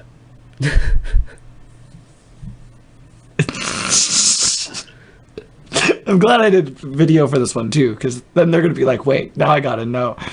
Cody's gonna be mad. Cody. So you just listen? He just listens on Spotify, which I recommend most of you do. Just listen on Spotify, or something similar. But yeah, he just listens on Spotify. And my last one that I ended with Trinity telling a terrible story, and the beginning of the story, he's like, "This might need edited out," and then I edited it out, and then it was the end of that story, and I'm laughing, right? So it goes from this probably needs to be edited out to me just like laughing, and then I'm like, yeah, that's probably got to be edited out, and that's how the video ended. I feel like yeah. And I got a very angry message from Cody. Oh goodness. That the story is up on my Spotify. Do be aware it is quite gruesome. So don't watch it. I'm not going to recommend you watch it unless you want to hear a dark story. Yeah. Parental discretion advised. Absolutely. That's how I begin the As I say, someone play the Law and Order theme. That's how I end like that 15-minute clip. That's the first thing I did was viewer discretion is advised. Yeah. Oh my goodness. That was interesting. Yeah, very interesting guy. I like Trin a lot. Trin's pretty dope. He's definitely interesting. Got a lot of strong opinions, Yeah. which isn't bad. I think we need more of that, honestly. Something that yesterday So I was talking to this guy. He's extremely left wing, and I think I made him realize it by the end of it that it's better to talk to someone with an extreme view than talk to someone who's neutral. I think he's used to talking to people who are neutral, and when we're both so extreme, so I'm extreme right, he's extreme left, right? Yeah. And the whole time I stayed calm. He got pretty fiery at some points, almost left even. Sure. Like he got real mad. But he's also not a content creator, and it's easier to do it when you're the content creator. Yeah. But he, somewhere in the conversation I mentioned, I think it's better, like, I'm happy you have all these views, like, I really am, because at least you're paying attention to our culture, at least you're trying to advance our society, where there's all of these lazy people who are like, I'll just work my 9 to 5, and then I'll come home, and I'll sleep, and then I'll wake up and go do my 9 to 5, and then I'll come home and I'll sleep. But I'd way rather you be vocal about, and he said that he's had, I don't know how much of it's true, I haven't looked into any of it, but he's like, I have this Facebook group with a couple thousand people on it, and we have these small, like, we're trying to advance society on them, and I'm like, that's really cool. That's something that I think a lot more people need to be a part of or try and do. So I think even just small discussions, if you do work your 9 to 5 and then just go to sleep, that's fine. But also, if you can just talk to your friends about what you think, try to build an opinion, try to stay informed on literally every social issue, all of them. I think that's going to advance society faster than people just being lazy and not knowing anything. Yeah.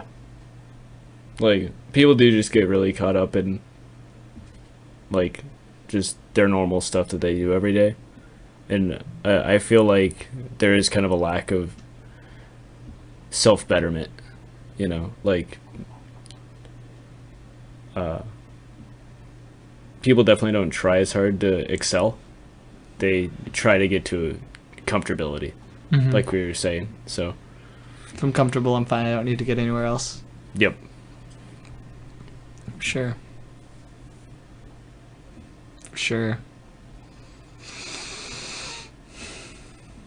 How do you think we stop them from doing that? What's our step? What's the push? I think that's the difference between now and, like, older times, is there's not necessarily as much of a, like, just natural push, because before it was like you had to work hard to survive, and now we have welfare. Yeah. Like, now we have, like, systems to kind of catch you when you're falling, that just kind of, like, try to stabilize you, except some people, all they want is stability. They don't actually want anything more than that. Which, I mean, I don't know how we necessarily change that currently. I think if I did or other people did, we probably work to change that. Yeah. But it's definitely something to look into. Like, I think that whole system could be bettered, but I also think a lot of people, like, I think like, the whole participation award thing, kind of, like, we kind of just give people credit that they're doing great just for existing. Yeah. When, like, I think sometimes people just need to hear the truth of, they just need to get it together and figure something out. Yeah. Or, like, but at the same time, like, people are going to do what they want to do. And I don't think, I think we need to take the people that want to make a change and use their drive and their passion to be the ones that push things that we want changed. I think the people that are indifferent and don't want change aren't going to help unless they feel like... I think there's a lot of people on the edge. Yeah. I think there's a lot of people who are, like, who are this close to just, like... So the more I talk, and I mostly talk to guys, right? The more I talk to different guys, they're like, yeah, I thought about... It's like one of my friends, he plays disc golf. He's pretty good. Really good. And he's thought about a couple times with the transgender issue playing in sports. He's thought a couple times of playing in the women's worlds, because he could. Like, according to the PDGA rules right now, he could. Yeah. And he'd win. Like, it's not even close. Yeah. And then right before he makes his final putt, he'd drop out of the tournament, so he didn't take anything. But he's like, is that political move or that social move worth my career? Because he has the potential of going into this career, right? Yeah. He could go actually play, and he could play with the men, and he could do good, he could excel, and then he's set for life. Yeah. And he could pursue that. Or, right now, short term, to solve an issue, especially in disc golf, is it worth possibly sacrificing his whole disc golf career? Like everything he's worked for. Like everything he's worked for. He puts in hours and hours every day. He spends, like, he breathes and lives disc golf. He Yep. knows what every he knows, like, a lot of companies. He knows the history, like there's no tomorrow amongst these companies. Like, he can tell you who owns almost every company, and then he can tell you what players are for which company, and he can tell you all the funny little stories that happened when the company was beginning. Yeah. So, like, one of them was one company started. They literally stole from another company discs Sure. and just stamped their names on the other discs because they didn't have enough. They didn't have any molds. Like, they didn't have any Yeah, they special didn't discs. have- So yeah. they just grabbed them and started stamping. And so that at the end of the tournament, somebody said, "Well, whoever threw their T-Birds and AVRs the best, they won." And the two people who were, like, competing were on they were sponsored by two different teams, so there's no way that they could both be playing with the same discs, but they totally were. Yup. And it was really funny. But, like, he knows that little story, and he knows a bunch of them, like these small little stories. He's done a ton of research in it, and he'd just be throwing all of that away, maybe, or it could make his career. And he hadn't seen that side of it yet. I was talking to him about it, and I'm like, so one possibility is this makes you fail, you get canceled, you're not allowed to play. Or all of the people in the background who are like me and you, and we see what's happening in our sport, we sponsor you, Yeah. and you become our player. Like, you I'll become sponsor you. the people's champion in a sense. Yeah, like you don't need a disc golf spot. Like, if none of the companies will pick you up, I'll pick you up. Yeah. And I don't have the financial backing to send him across the nation at the moment, but you get 10 or 15 people to donate $50 a tournament. Yeah. He could go play in tournaments, For sure. and I'd be more than willing to do that to fight for what I believe in. Like, $50 a month, no problem. Yep. Like, for that, I would spend money on that. That's where I think I should spend my money, is in stuff like that. Yeah. And that's something he hasn't really. But I think a lot of people are just right on the edge of wanting to be great, or right on the edge of wanting to do something. They just have to, like, have that, like, life moment that makes them want to make that change, I feel like. Because, like, everybody has some decision, whether it's, like, you know, there's always some breaking point in someone's life, whether they, like, push forward or go back. Mm-hmm. You can obviously recover from that and have another one. But, like, you always have those moments, regardless if you think it's one of those moments or not. Yeah, okay. And it's how you handle just, like, adversity is what pushes you. And I think it's just, like you said, there's a lot of people on that line. But I feel like once you get over that and you get the drive to, like, push towards what you... Oh, it's like you're going to overdrive almost. Like, once you Yeah. hit that bump, if you go over the bump, you go over that bump, and then you just, like... You snowball. You just, yeah, snowball, that's a good word. Yeah. And it's crazy. Like, you just run with it. Mm-hmm. And then you usually get, like, so, podcast, I've been thinking about doing it for 2 years. Yeah. It took me having a emotional breakup to Yeah. do anything. And then I just went, you know what? What else do I have to live for at this point? So I just bought everything. Well, it's one of those things, like, you had a moment where it was just like, you know, you were kind of at, like, rock bottom in a sense. Yeah. But then, like, it's how you handle that moment type thing. It was just like, you were just like, I'm going to focus on me. I'm going to do what I want to do. Like, I've been talking about doing this. Like, shoot your shot. Here we go, you know? And And the support's been amazing. Like, I have, so I just went to church for the first time, and since before my ex had left town, yeah, I just went to that church again today, and I started sharing with everybody, and they'd all said hi. They're like, hi, Case, it's been a while since we've seen you. What's up? I'm like, well, I started this podcast, And every single person was like, oh my gosh, that's so cool. And so now I'm going to gain a bigger following just because I went back and I'm like, hey guys, you're people that I know and I care about you. And like, they're aware that I was in a really low point. And a lot of my family and a lot of my friends knew I was in that low point. And they were able to pick me up and say like, hey, you know what, go for it, do your thing. And it was pretty cool. I feel like most of us just, like, we obviously want you to do well. Yeah. And, I mean, if that's what you needed to get the push to do it, I mean, here we are. Here we are. So the push is working. Yeah. It's doing pretty good. I'm pretty happy with it. Mm. There's a lot. Have you ever seen, did you ever watch American Idol? Yes. Did you see Just Sam? Do you know who that is? No. Okay, this like story might actually make me cry. So she's a black girl from I want to just say Chicago. It's either Chicago or New York, and she grew up in ghetto-y areas. Sure. And her grandmother had actually told her when she was young, in this country you're never going to be able to do anything because you're black.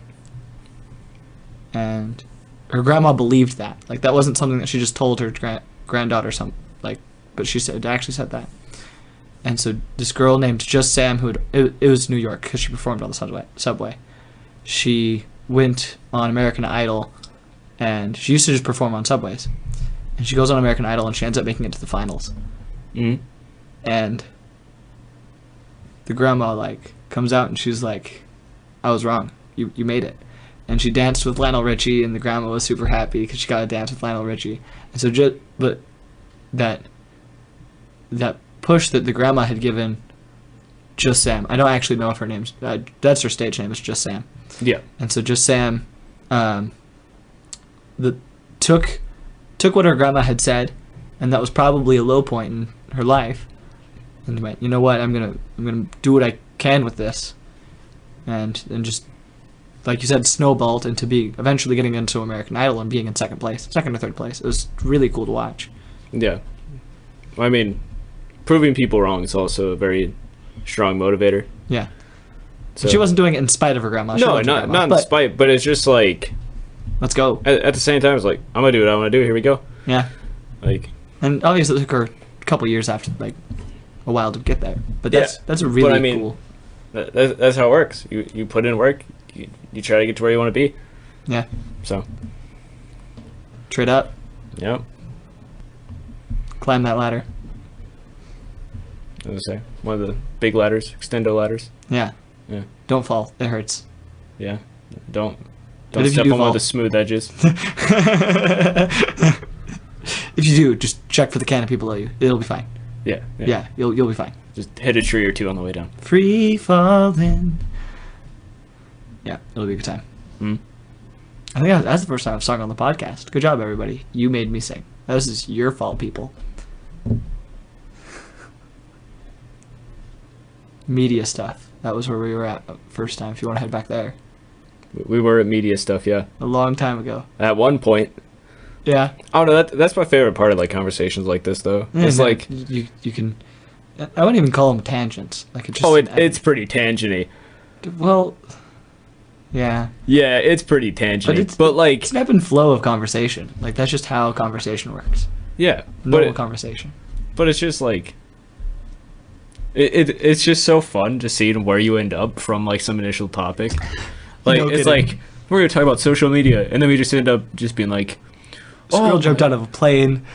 Well, yeah. We ended up at people jumping out of planes, and then like every now and again, it's just like, who'd win a fight, a grizzly bear or a gorilla? 100% the gorilla. Absolutely the gorilla. Yeah, not close. Somebody was trying to describe different bear species to me yesterday, and they were just wrong. I mean, and I'm like, they can describe to you whatever bear they want. It's gonna lose to a gorilla. You're right. Most of them. Kodiak bear would be fun. That would be a fun fight. I think the gorilla might still be on top. Yeah. But that would be a lot cooler than a grizzly bear. That's fair. Like, Kodiak bears are big. Those things are huge. Like 12 feet tall. Like those things are giant. You know how to make them not giant? Punch them in the face with a gorilla. You're right. Yeah, because Yeah, then they're horizontal, and they're definitely not as tall in that direction. You're correct. Yeah. Yeah. You didn't hunt very much. Have you ever gone hunting? I have not. You have not. No. I got to take you hunting sometime. I went out. I went out one time, but I wasn't like there to hunt. I just went out with people that were hunting. Do you have your hunter safety? Somewhere. Somewhere? We can find it. I'm gonna take you hunting soon. I don't know. I took it. So I had we had random rotating electives every half a semester when I was in high school, and one of them was hunter's ed. I think I went to that class 3 times because it was on the days that I had golf meets. So I legit and it was during golf season, so I went to the first 3 classes and took the final testing, and I have no idea. And I passed, but I was like, it's because you have common sense. It was a pretty common sense test. Well, I've also been around guns and stuff my whole life. My dad was a police officer, still is, yeah. So I've been around that stuff a lot. So it was a lot of stuff that I just inherently knew growing up. Yeah. I should take you out hunting sometime.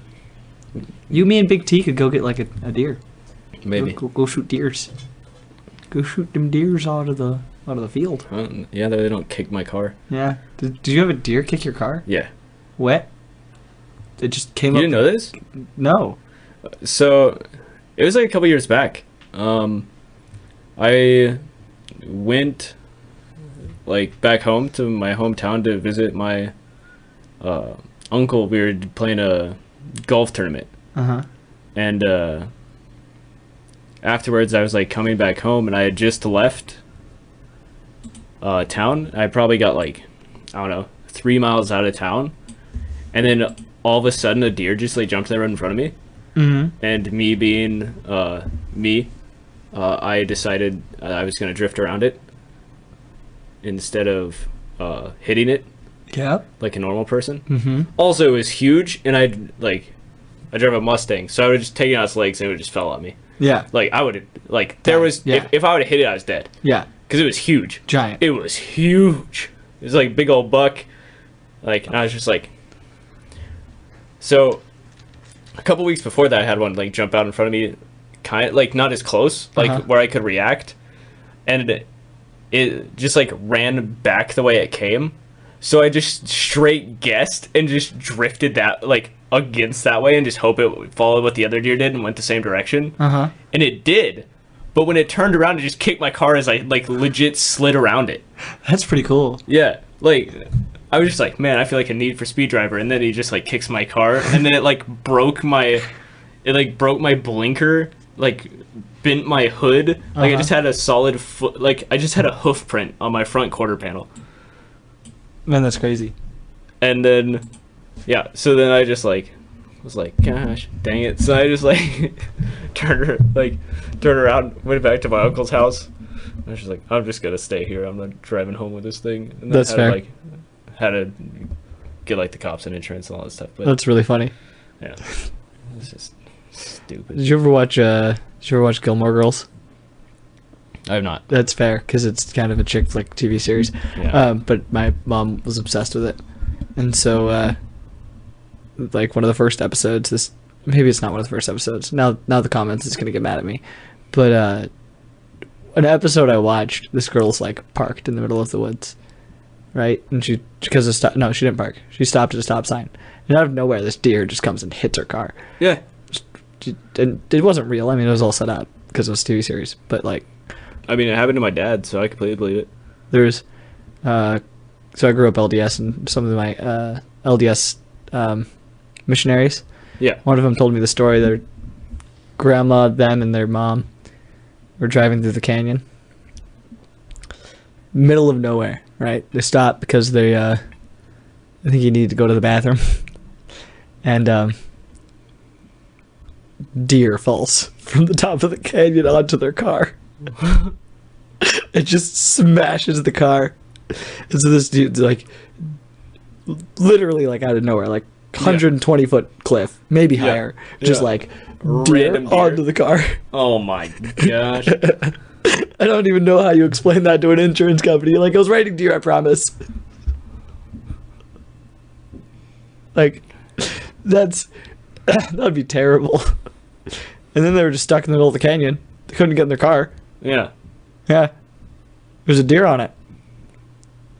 That's so unfortunate. It is. Like, it's just so unfortunate because it's just like one of those things. Like, it would happen. You'd look at it and just be like, "That sucks," but like, I couldn't stop it. yeah. It's like there's I don't think nothing I can do. I don't think I could be necessarily mad about this because that shit, like, that's an anomaly. You know, it's not like someone slashed my tires or like something just like, oh, I hate. Like, Yeah, you know, you can't it's be just angry at like- the situation. You're just like, well, that's so unfortunate. Like, stepped on one of those eroded steps. Third time. Well, that was a little slippery. Whoop. Let's say those Mayan temples. The most recent sacrifice on a Mayan temple was... and the one before that was roughly 2,000 years ago. Most likely. I have no idea. Who knows? No one knows. Not me. It wouldn't have been 2,000. It probably would have been, like, when settlers came. Because Yeah. they knew that they were... I was gonna say, what, 1500s probably? Probably it's more recent than that. They didn't get to South America till a little... They didn't stop the self-sacrificing till a lot later. That's fair. Probably, like, even up to... I wouldn't be surprised if, like, during the early 1800s.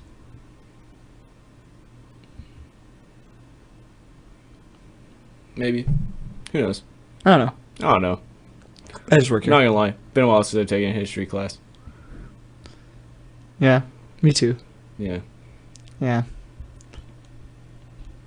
I'm a little rusty on I dates. I actually had never made it through an American history class. Really? Yep. Not once. Hmm. The first one nope. Nope. I didn't even attend an American history class. I know more American history than most people that graduated high school. Yeah. Yep. Yep. Never took an American history class. That's really funny. That is really funny to me. I was trying to, like, maybe I had one during my last year of high school and I, like, dropped out. And I didn't finish it. Nope, that was world history. Yeah. We didn't even get to the America yet. I don't feel like I did, like, American history, like, strictly American history in high school, honestly. Because I had, like... So, middle school, I had, like, a legit Kansas history class for a whole year. Mm-hmm. Which I don't know how we fit that into a whole year. Kansas was actually a pretty interesting state. Compared to, like, Missouri. So, Kansas, because of, like, the history of the slave state and how big of an issue it was here, there was a lot of, like, John Brown. Missouri doesn't have a John Brown. Mm. Or, like, Amelia Like- Earhart's from Kansas. Well, Dodge City. Dodge City was, I mean, get out of Dodge. That's a Yeah. saying throughout all of America. Like, Yeah. Kansas was actually really interesting. Yeah. Unlike Missouri. It's kind of just a pile of Missouri. That's fair. I also just make fun of Nebraska all the time, too. But But, yeah, they're also super boring. yeah. At least we were cool. Kind of. Interesting. Not even cool, just interesting. Yeah. A lot of Yeah. murder. A lot of murder happened in Kansas. I mean... It's not bad. We excel at something, I guess. Yeah. Highest, yeah, lots of death. Boot Hill.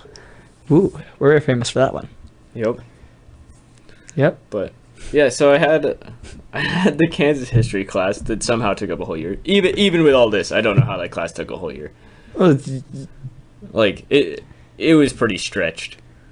Then I had like American history, and then every like history class I had in high school was like some different part of world history. It was like, you know, like more old-timey stuff or more modern history, like of everywhere, not necessarily America. It was just like all the broad major events Mhm. across the world, just over like the whole like 3 year, like it was over. I don't even know if I had a history class all 4 years. I think it was just like 2 years, and then I had like a like government class, which was just how like the infrastructure of government works in society. Yeah. So I took my headphone off there for a second, and your voice is way different outside of these headphones. probably. This is so weird. This Yeah. is the trippy. Having one ear with like normal Steven voice and one ear with muffled Steven voice on repeat was really weird. You're welcome.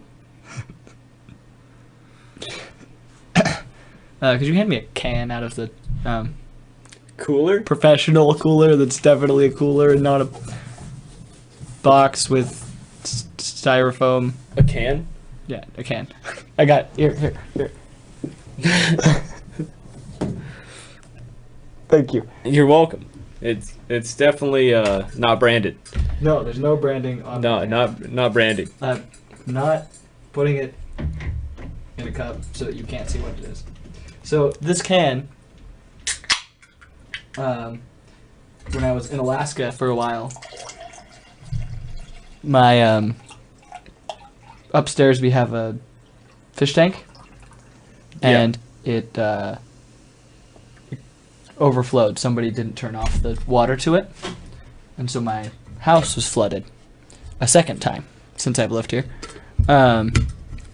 And because it was a saltwater fish tank, now there is, on all of these cans, salt residue. Just the ones that were in that stack. I have stacks across the... Definitely not holding my sound system together. Nope. Nope. Nope. But so like a couple of my cases of cans are just now salty. That's character, I guess. Yep. Or I don't know. People like salty things. I wouldn't put that salt in my mouth. Weirder things have went in people's mouths. You're right, but not weirder things have been in my mouth. And that's the important part.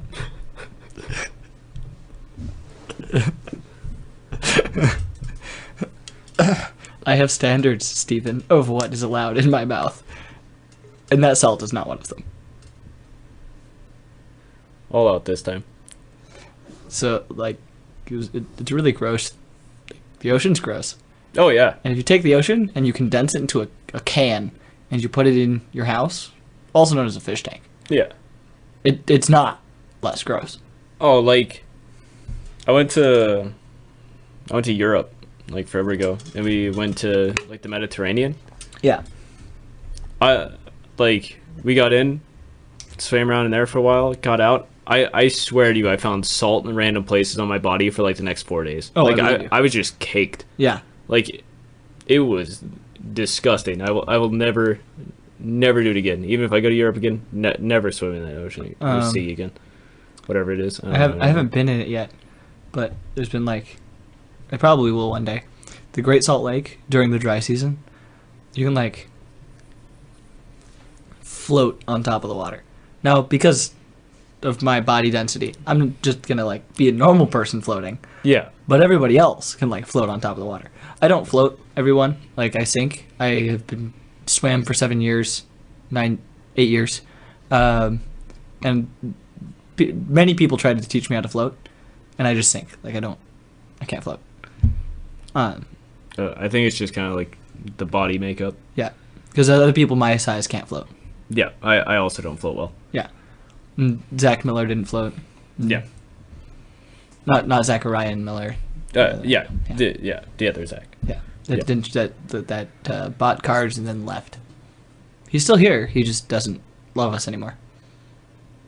Makes sense. Yeah, I mean, people do what they do. they do what they do. I'm not salty. He wasn't my friend. Anyways, he's my friend. He's awesome. You should watch the podcast, Zach. I'd love to have you on here. That would be a fun time. But yeah, and then other people I've met that are body size, shape, they just don't float. No. Well, I mean, we don't have a lot of fat. We don't have a lot of float, No. or a lot of not float. Yeah. Well, I mean, most of the mass that we do have is either muscle Or or bone, bone, yeah. tendons. I think that probably makes up a good percentage of our body. Tendons. Yeah. Yeah. if body is an act, if your tendon is a percent of your body above 1, you probably don't float. Pretty much, yeah. Yeah.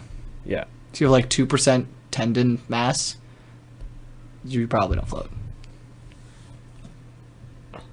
Yeah, I like how our whole like body structure is just borderline like unhealthy based on like Yeah. societal standards, but it's just like this is just how it is. Yeah, like I can't.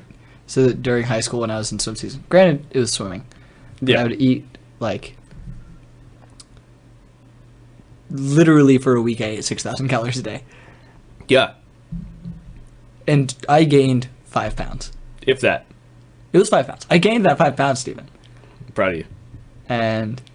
But I felt like garbage the whole time. Like I felt bloated. I felt lethargic and slow. I gained muscle. Like I got super toned, height of my game, right? Yeah. But I just felt like garbage the whole time. And I'm like, I can't. This is not sustainable at all. Like, not even a little. And so I Yeah. ended up going back, not eating 6,000 calories a day.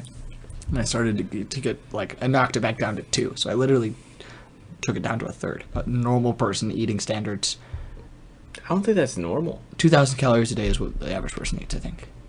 That's what you're supposed to eat. That's what you're supposed to eat. Like that's based on like your normal caloric diet thing on like a nutritional fact thing on the side of a box. Sure. But like I think honestly average is probably closer to like 3,500 would be my guess. Oh, Like I could be wrong, but like people are kind of chunky. Oh, you're right. We're definitely a. I don't know what you're talking about. I was walking through McDonald's the other day, and everyone was skinny. I didn't see a single big person.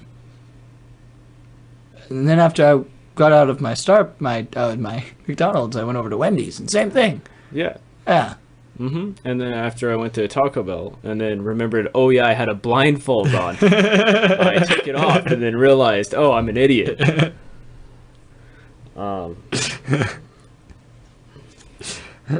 We're a very healthy society. I don't know what you're talking about. It's not like 65% of Americans, I think it's higher, are obese. I think this like the cutoff for being obese might be not very generous because No, that's kind of weird. because there's people I know that are like classified as obese that I'm just like by old time standards you're just healthy, you know? Yeah. But like I know someone who's I think he's 5'10", 5'11", and he's just a like, or even my little brother, like Brighton. In the future, he's gonna grow big. Like he's gonna be a big, strong kid. yeah. Because it's only weight based, especially because he's trying to gain muscle. I think Yeah. I think it's gonna eventually he's going to be counted as obese when really he's just shredded. Yeah. Like I bet Well, I mean, like he's just like a stockily built dude, kid. yeah. So like or like I think a lot of bodybuilders are also considered obese. It's not even because they're fat. It's just because you use a you use a height and weight marker, and if your yeah, weight like is all in if muscle, you're not then, counting like fat percentage or like body mass index or anything like that into the well, thing. even body mass index. Like I go on my phone and I look at my body mass index. Yeah. The only things I enter is weight and height. Oh really? Yeah, Oh yeah. that's all it is weight and height. So it doesn't matter if I'm Yeah. like I'm a skeleton then. So. yeah. Ours is probably pretty darn close to like when I did it, it was like 8%, 8 to 9%. I had one point when like what was it? Like right after high school, I did like one of those. We had like these stupid. I don't think the system itself was like very efficient because it was like one of the like handheld things you ever do those where you like hold it and it's supposed to tell you like your like it's supposed to give you like a fat percentage or something and it's like a hand sensor thing and That's I was weird. like this seems stupid. This seems a little sus. I was like, I don't know how this actually works, type thing. But like, basically the lowest that it was supposed to go was like 6%. Uh-huh. I just aired the thing out. That's funny. Yeah, and they're like, we were sitting there, and like everybody's doing. They're like, "Oh, it's this. Oh, it's this." And then I grabbed it, and they were like, "What?" Error. Yeah, it just said error, and they're like, "What?" I was just like, "Yeah, I don't know what you want me to write down," because it was like for a class, Oh, that's really funny. like in college. It was like for personal wellness, and they're like, It's like the opposite of a mama. Your mama's so fat joke. Yes, Steven's so skinny when he touches a BMI radar. I go error. "Yeah," like. So it's just like, oh, my fat percentage is under 6%. That's probably not like necessarily healthy, but it was like I was in shape. Yeah, like we're. So it's I'd like, say we're healthier than all 65% of Americans. yeah, because like every like other test that we did, like I was good at at least it. above average. You know, I think physically during school, like I was never like the top, yeah, but I was always at least second or third in push-ups. yep, Same with crunches. yep, Pacer I always did really good. Mile I never finished first, but I definitely never finished last. Like I finished in the top 50% every time. I'm just horrible at endurance running. I get bored. That's fair. I like it. Oh, Like, I sit there and think for a long time. I like thinking. I was just a mediocre sprinter. Sprinter, but you're still better than probably close to 50% of. Yeah, with my tiny legs. Yeah. Well, our legs have to. Yeah. Yeah. Yeah. I looked like a cat running across the road when you get a little too close in your car with the legs just. Yeah. Yeah. I'm aware. I also looked like that Yeah. when I was trying to sprint. Yeah, it's not. Yeah. I actually broke my friend's finger once while we were sprinting. So we were practicing sprinting, right? Yeah. And we were trying to fit in what was supposed to be 4 lanes, which is weird because anyways, our track was dumb. It was supposed to be 4 lanes. I think we ended up fitting 7 people in these 4 lanes. And so we take off, right? Yeah. And my friend goes like this with this hand, as I go like this with this hand, and he gets his finger caught in my elbow, and I felt crunching. Huh. And comes in the next day, and he's like, "Look what you did, Kaysen! Look what you did!" And it's just this like, it looked so mangled. It looked so bad. I'm like, well, it's only 50% my fault. That's fair. I'll take 50. You can probably 50% my fault, and then like 30% your fault, and 20% our coach's fault.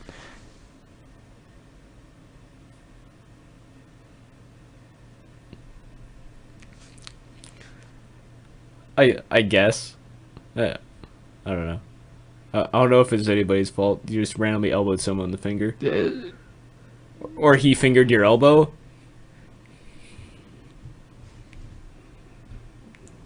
Remember, this is a PG podcast. I kind of like had scooted a little closer to him to like mess with his brain. Yeah. So it was probably closer to 50% my fault. I'll admit that I was Asserting dominance. asserting dominance. It didn't. I mean, it worked. Yeah. I mean, someone won. It definitely wasn't him. Yeah. Same kid. He walked in. I like the joke that, oh, you're so white you could light up a dark room. This kid was actually that white. So he walks into the locker room. It was literally right after that. We walk into the locker room, and he takes his shirt off, and literally we couldn't see anything. And then we could see just fine. Yeah. Which is really funny. It was also because a kid had, when he had taken off his shirt, taken a flashlight and just like shined it on him. He was just like glowing. It was like shooting a water bottle with a laser pointer. Yeah. It was so funny.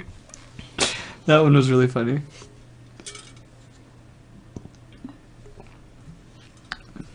Those are the kind of things I did. Most of the like fun locker room, the funny things that happened in guys' locker rooms. That was all during middle school. Like I never did that during high school because I didn't. I know.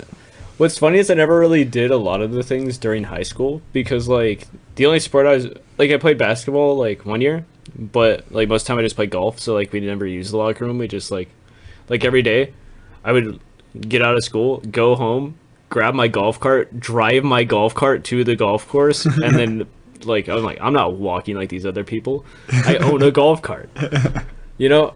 But Peasants. Well, it was one of those things, like, every day, my coach was like, okay, you guys need to play, like, 3 holes and then go home. And I was like, how am I going to get good playing 3 holes? That's not very many. I'm playing at least 18.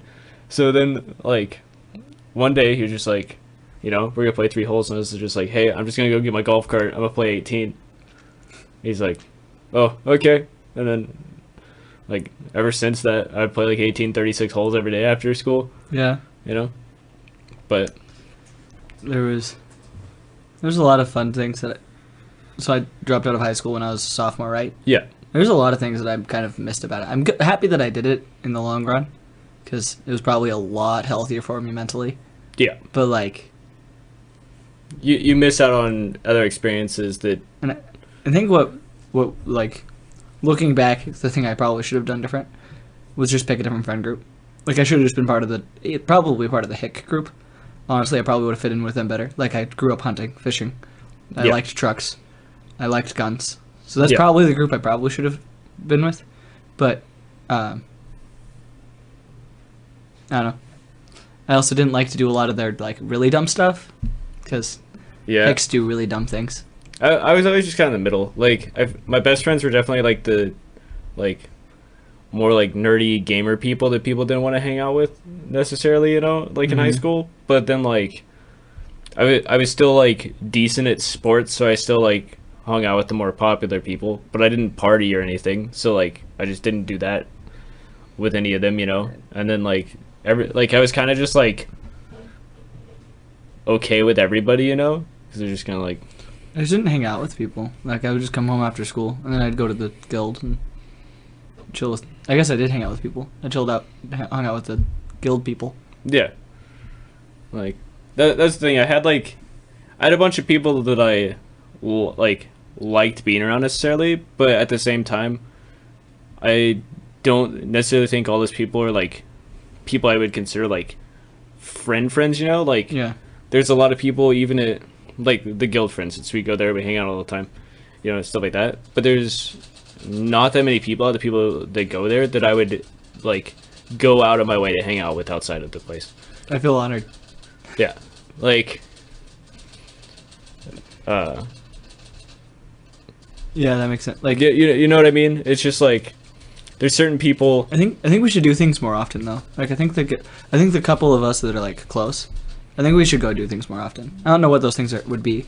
Yeah, or like, it's just like, but I think we should hang out outside, like a little bit more. No, that's fair. I think we all kind of get lost in our own sauce, you know. Yeah. But step away from our games. Get talking about something other than cards for a little bit. Yeah. And we can talk about cards. Like, I don't mind talking about cards. But like we would, I would say I went to dinner with like Jason, Trev, and Aaron one night. Like, we all went out to like dinner at like Galas or whatever. Mm-hmm. And then like some of the stuff like that. Like, I mean, occasionally hang out outside of this, like go disc golfing and stuff like that. But yeah, I'd be down to do other. We should only go do that. Crap. We could have a. We could also have like a unfiltered. We could do a live event where, like, put a microphone in the middle. Me, you, Trinity, Aaron, Tanner, just sit here and talk for a while. That'd be funny. I think we should definitely do that one time because like, could order pizza. One, I feel like I'm just boring in general. But you're not boring. But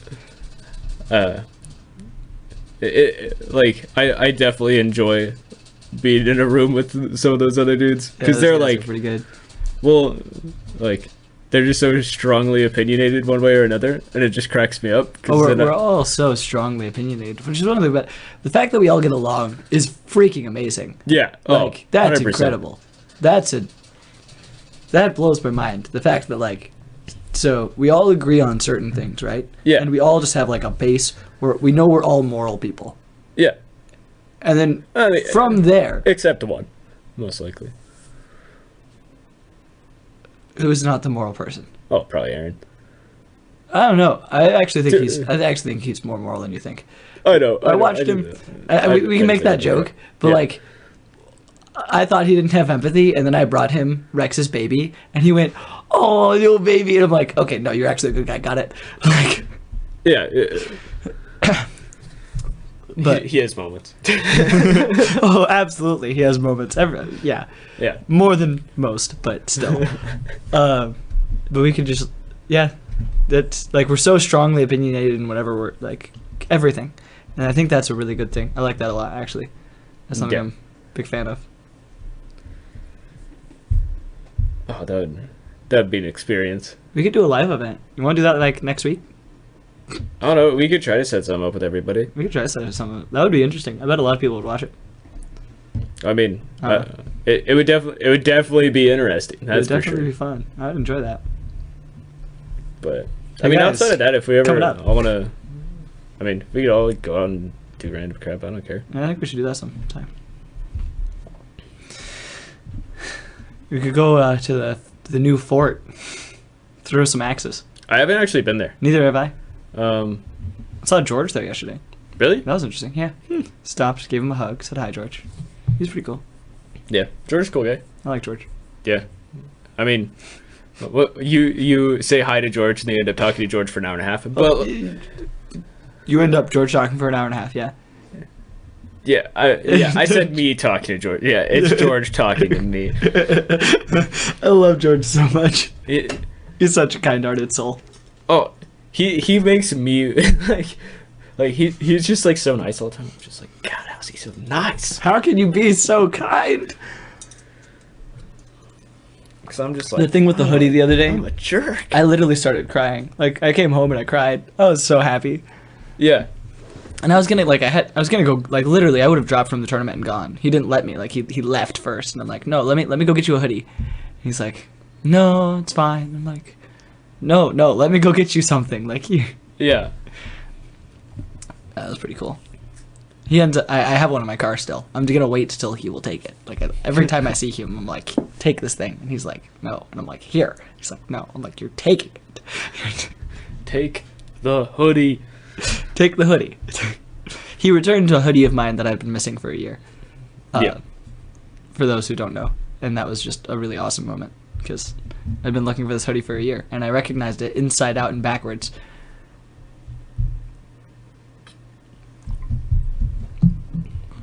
And it was a very like specialty hoodie, so I knew like no one else in Hayes has one for sure. Yeah. Like it's a pretty specialty hoodie, so that was pretty cool. And then I tried to give him a hoodie, and he didn't let me give him a hoodie Yep. because he's really nice and won't take anything.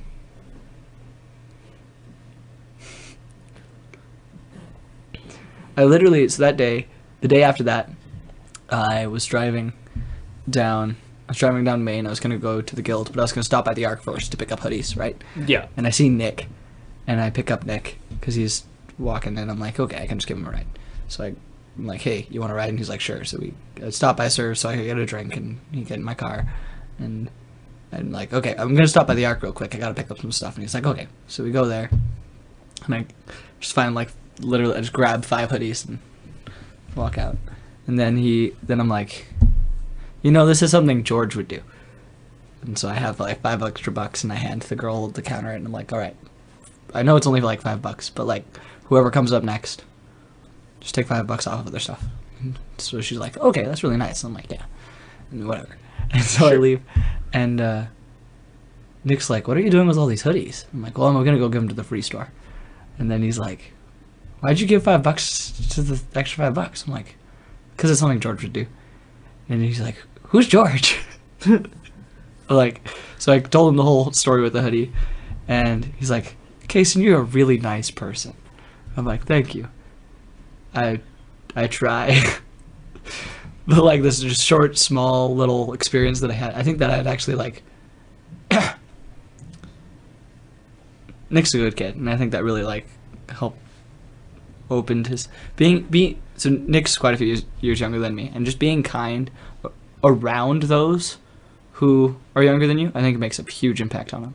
Yeah, no, I agree. Like that's not something I do every day. Like that's not No, my relationship with Nick's an interesting one. An interesting one. An interesting one. Yeah, that group. Yeah. Because Well, you're an employee. It's much worse for you. I mean, it's fine. Like, that's the thing. Is They could be way worse though. Oh, 100%. Like, they're most of the overall time good I'm kids. joking because Yeah. like they do something I'm just like, Nick, you better watch it. I'm gonna kick you in the shins. Yeah. You know, like come for those shins. Coming for the shins. But like, you know, it's one of those things that they come up and like they ask me advice on something. You know, like I'm always gonna do it. If they try to do something stupid, You're gonna tell them it's stupid. like Lee does all the time, Love you, Lee. but it's like I would rather like tell them that they're being stupid and like just be like, you should do this instead. You know, like explain why. Yeah. And like actually give them a lesson from it, you know, than just When you- even as an employee, like I would rather lose this sale than like Have them make- get wrecked. make them like purposely But, know like, they're when you- making a bad decision and not doing something about it. When you do it, you're not making it feel like a lesson, though. Like, it becomes a lesson, but you don't Yeah. make it feel like a lesson. You're Yeah. like, well, this is way smarter. And you make them feel dumb, but that's because they're doing something dumb. And sometimes when someone's doing something dumb, you need to make them feel dumb. Yeah, because it's kind of like, I want to do this, and I'm just like, well, what if instead of doing that, you do A smart thing. anything else? Literally, like, you could do anything with this card. It's You could do anything with it. yeah. And you picked the worst possible choice. Yeah, it's like, here's these 3 other things you can do. Do one of those, and I'll explain to you why each one's better. Or it's just like, heck, like I even have like, you know, people that aren't kids, you know, Yeah. come up to me and they're just like, hey, like, I want to buy that because I need this card. And I'm just like, You just want buy the card, Yeah. you know?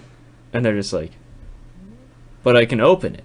And I'm like, yeah, could, and it's but you have, like- $20 for a chance, and it's $5 to buy it. Like, what we have here is you not wanting the card, it's you having a gambling addiction. No kidding. So- And I've noticed it even a little bit in myself, right? So I'm like, the last double masters that came out, Yeah. they got on the last collector's booster, and I'm like, it's $100. $100 for a pack case, and what the heck? You just, anyways. So I'm like, so not only did I have the addiction there, because I'm like, yeah, I'll just get it, but then I looked to Tanner, and I'm like, Tanner, you want to have a pack war? Or like, who can open the more expensive thing? Because that was the thing with that pack. Like those packs, you just 100%. who can open the more expensive thing. And I peer pressured Tanner into doing it, and then I peer pressured Lawrence into doing it. Well, he would have peer pressured himself anyways, eventually. But That man peer pressured himself into buying like 4 boxes before that. no, it's Don't feel bad. Anyways. It's Lawrence. the like. Love Lawrence. But my God, that man.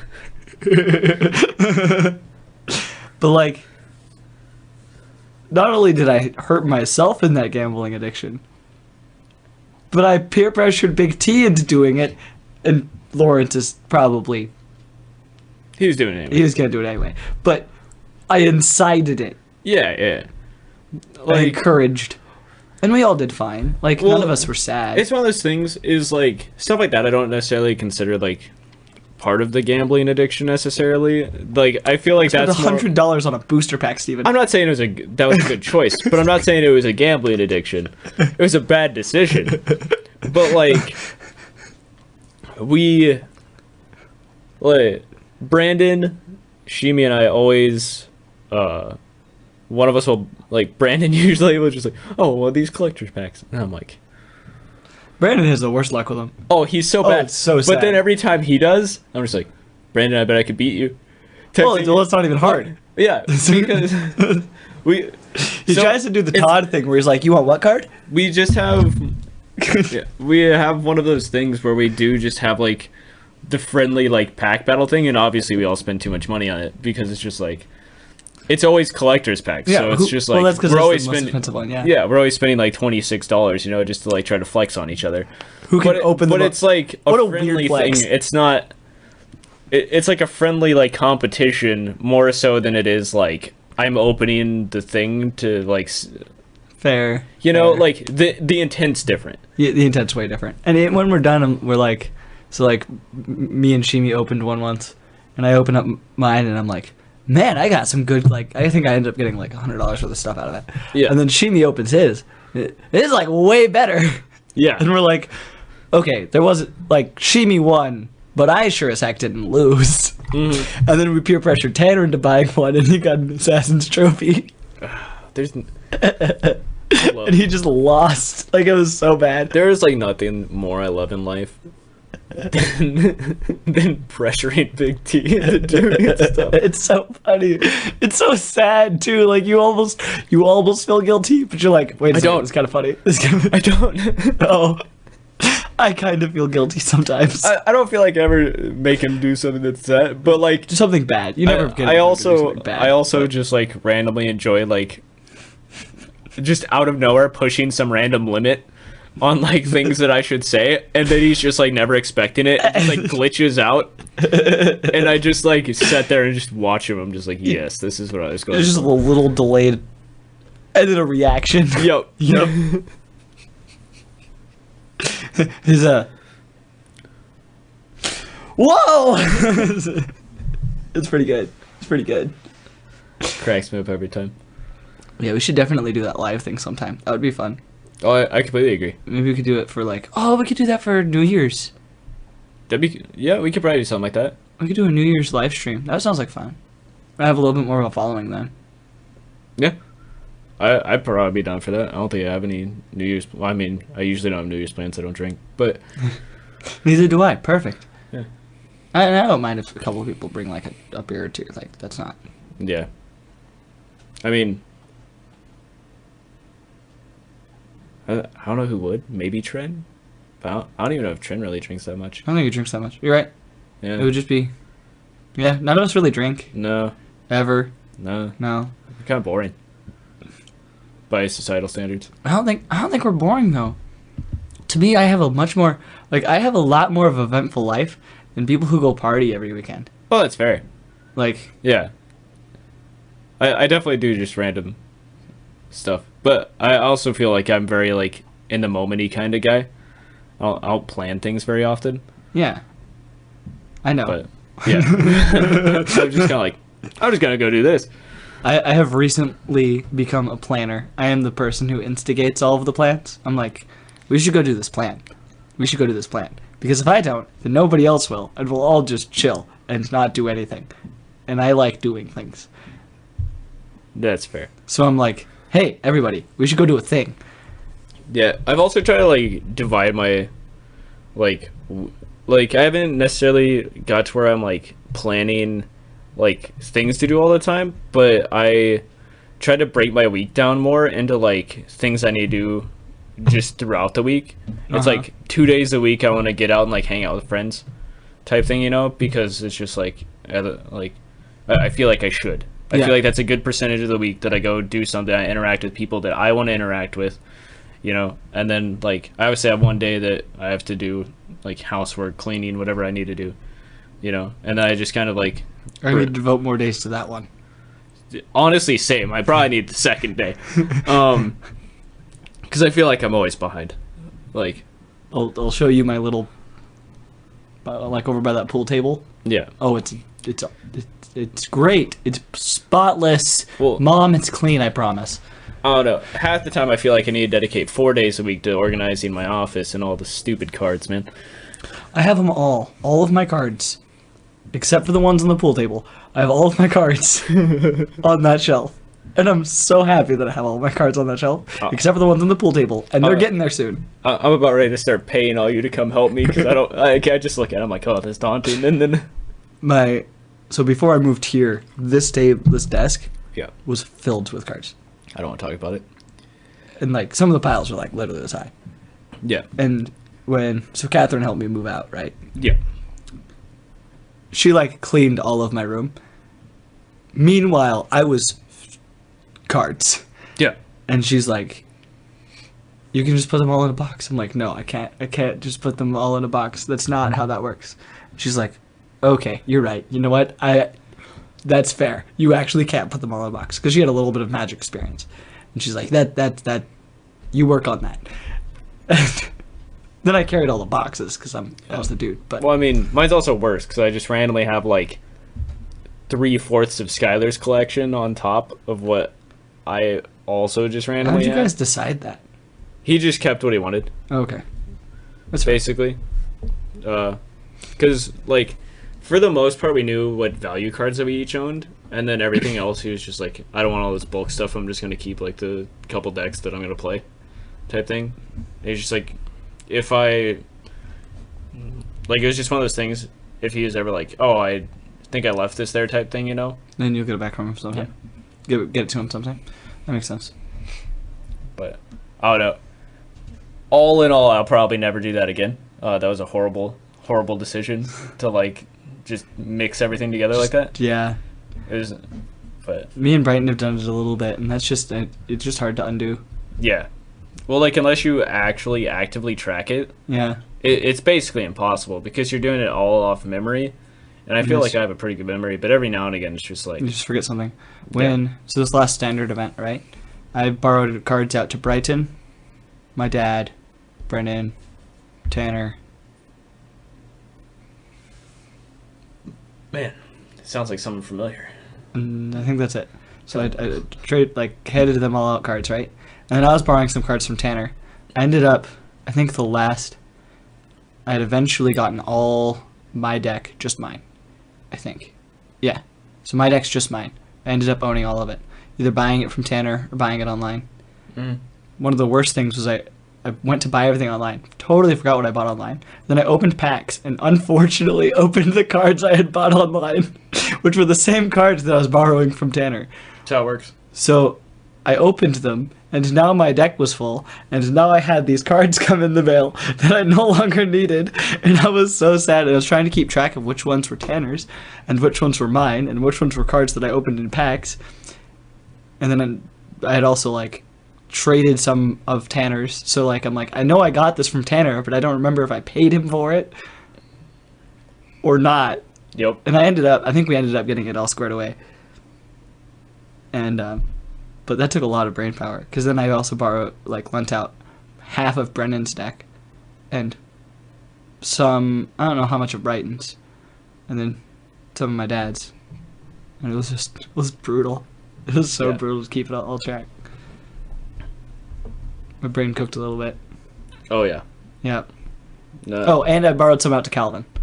Yeah. Yep. I don't know. I honestly forgot I loaned out, like, a card to Zach for, like, the last, like, 3 weeks. It's like $100.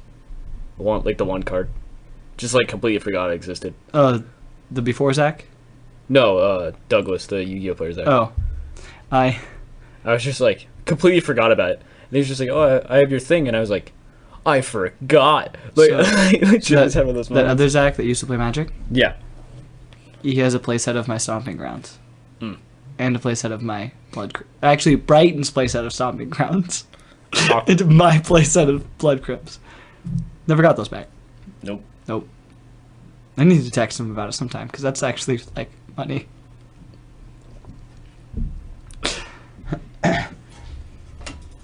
But yeah, trying to keep track of what you lend out is rough. I almost would rather do what Alex did, and just, here's a deck. No, that's why I prefer to do that, honestly. That's why I definitely, like, try to have, like, a couple extra decks, because I'd rather people play. Because I want people to play, like, I want more people. But I'd say and nowadays I just own Pioneer. Oh, tomorrow we're getting a ban announcement for Pioneer, I think. I think they're going to hit Nykthos and, I think it'll be Nykthos for sure. I think it'll be Nykthos and Parhelion. I'd see that. But yeah, lending out cards is a pain. Mm-hmm. And I do it for disc golf too. Like, if somebody's like, oh, I don't have this disc, I'm like, just use this. Like, go. Whatever it is I'm playing. Like, I'll do it for Magic, I'll do it for disc golf. Yeah. I'll do it for just about anything. I'll give people rides just because I'm like, I just want people. Yeah, 100%. They're like, one of the funniest ones is there's this girl when I was in high school. She lived in Russell, and I wanted to, like, have more people at church events, right? Especially because she was kind of cute. And I'm like, anyways, so she was in Russell, and I'm like, it's actually the girl that, she's married now. Oh, okay. It's actually the girl that girl's sister that Brighton was talking to for a little bit. Gotcha. Yeah, her older sister. And, so I'm like, you should just come to this Monday night volleyball. And she's like, no, it costs a lot of money for gas. And I'm like, I'll come pick you up.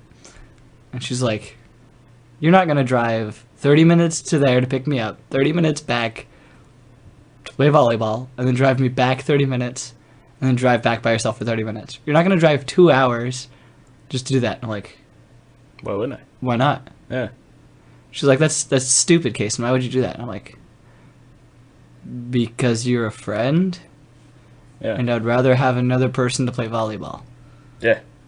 And she's like, you'd spend 2 hours of your time every week to do that. And I'm like, absolutely. Why would I? What do you mean? Would you not? Oh, that tells me that women are dumb. Anyways, I love you women. You're cool. You're cool.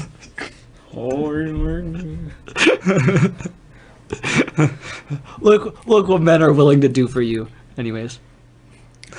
I mean, I feel like it's more people in general, but like, definitely I feel like stuff like that just to help the community around me, like the people I interact with all the time. I would definitely Yeah. do more stuff like that, but yeah, that's just how it is, I guess. Yeah. I think that's something else that's like interesting in the world. You see the people who like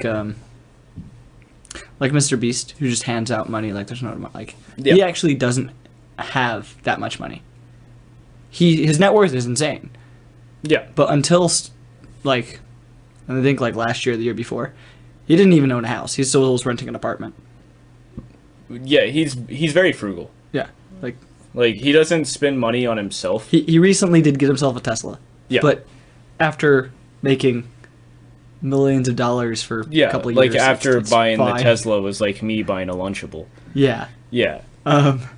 And so he ended up getting a Tesla, but still, like, he has a pretty mediocre house and a Tesla. Like, And then he gives away like thousands and thousands and thousands of dollars.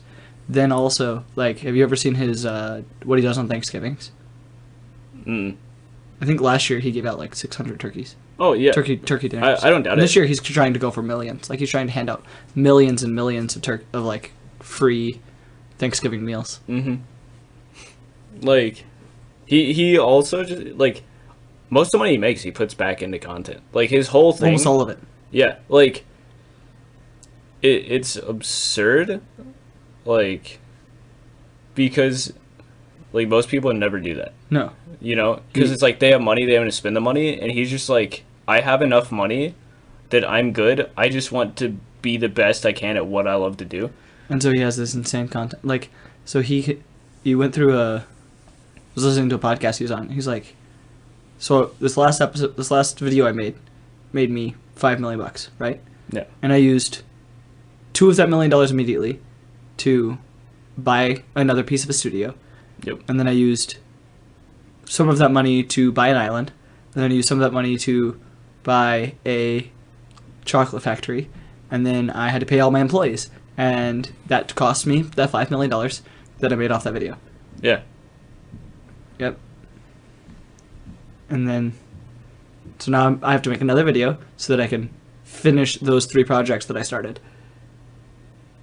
It's crazy. Yeah. Like that man is a machine. Yeah, it's insane. It blows my mind. Then honestly. he's also like always cross-creating videos. So like there's one video he was making that he wasn't going to eat for 30 days. He broke. He ended up eating.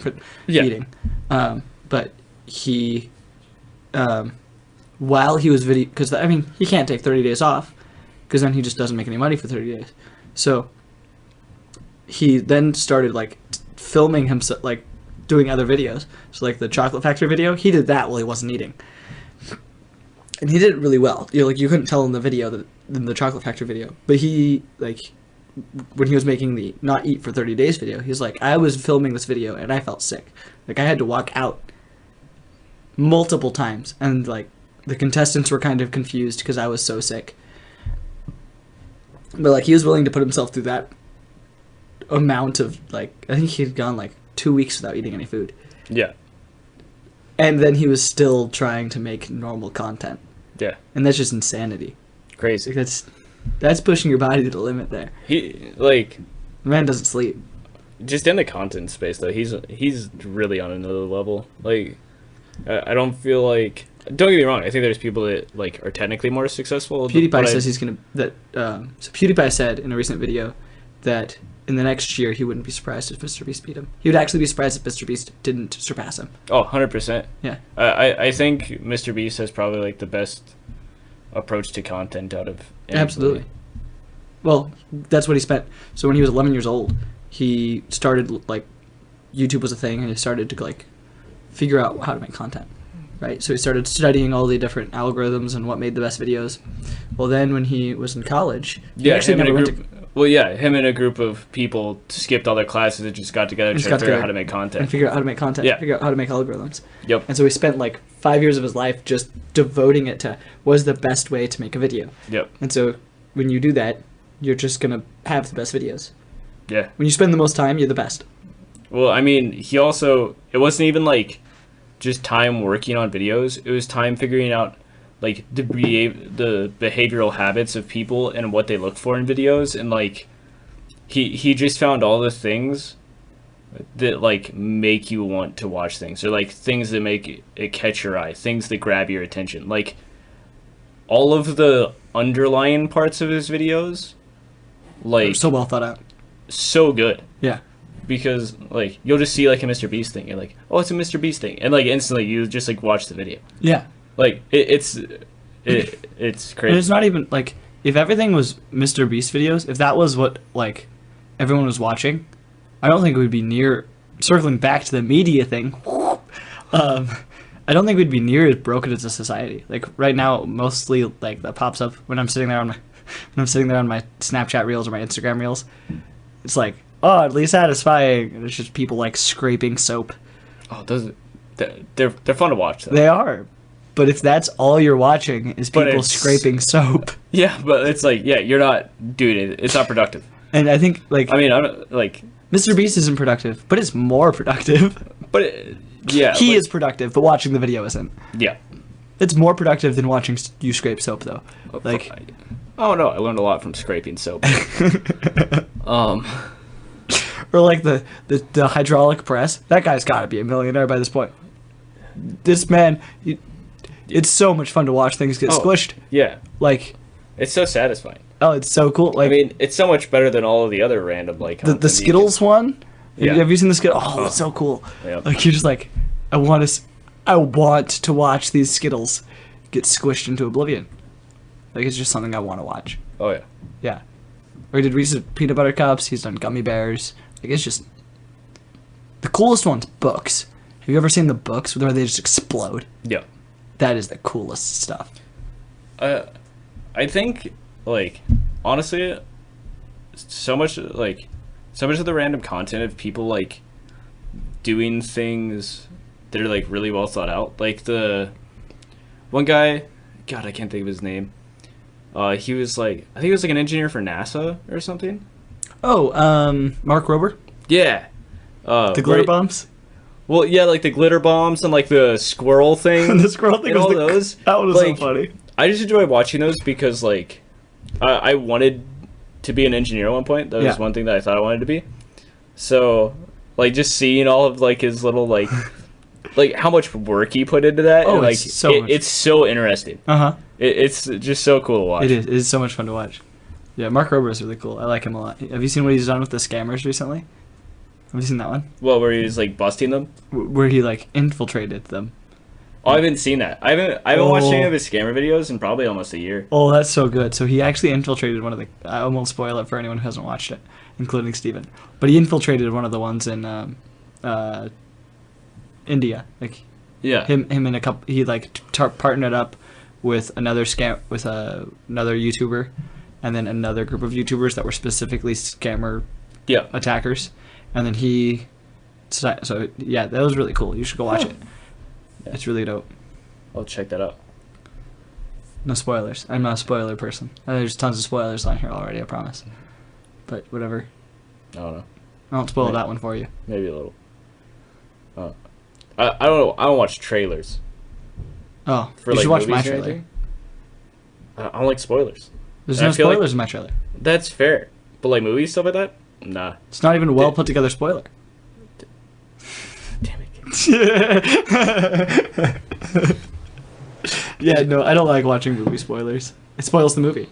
Yeah, nowadays you just have some major plot point in the trailer. I'm just like, okay, I could just predict like almost every movie. Yeah. It just feels bad.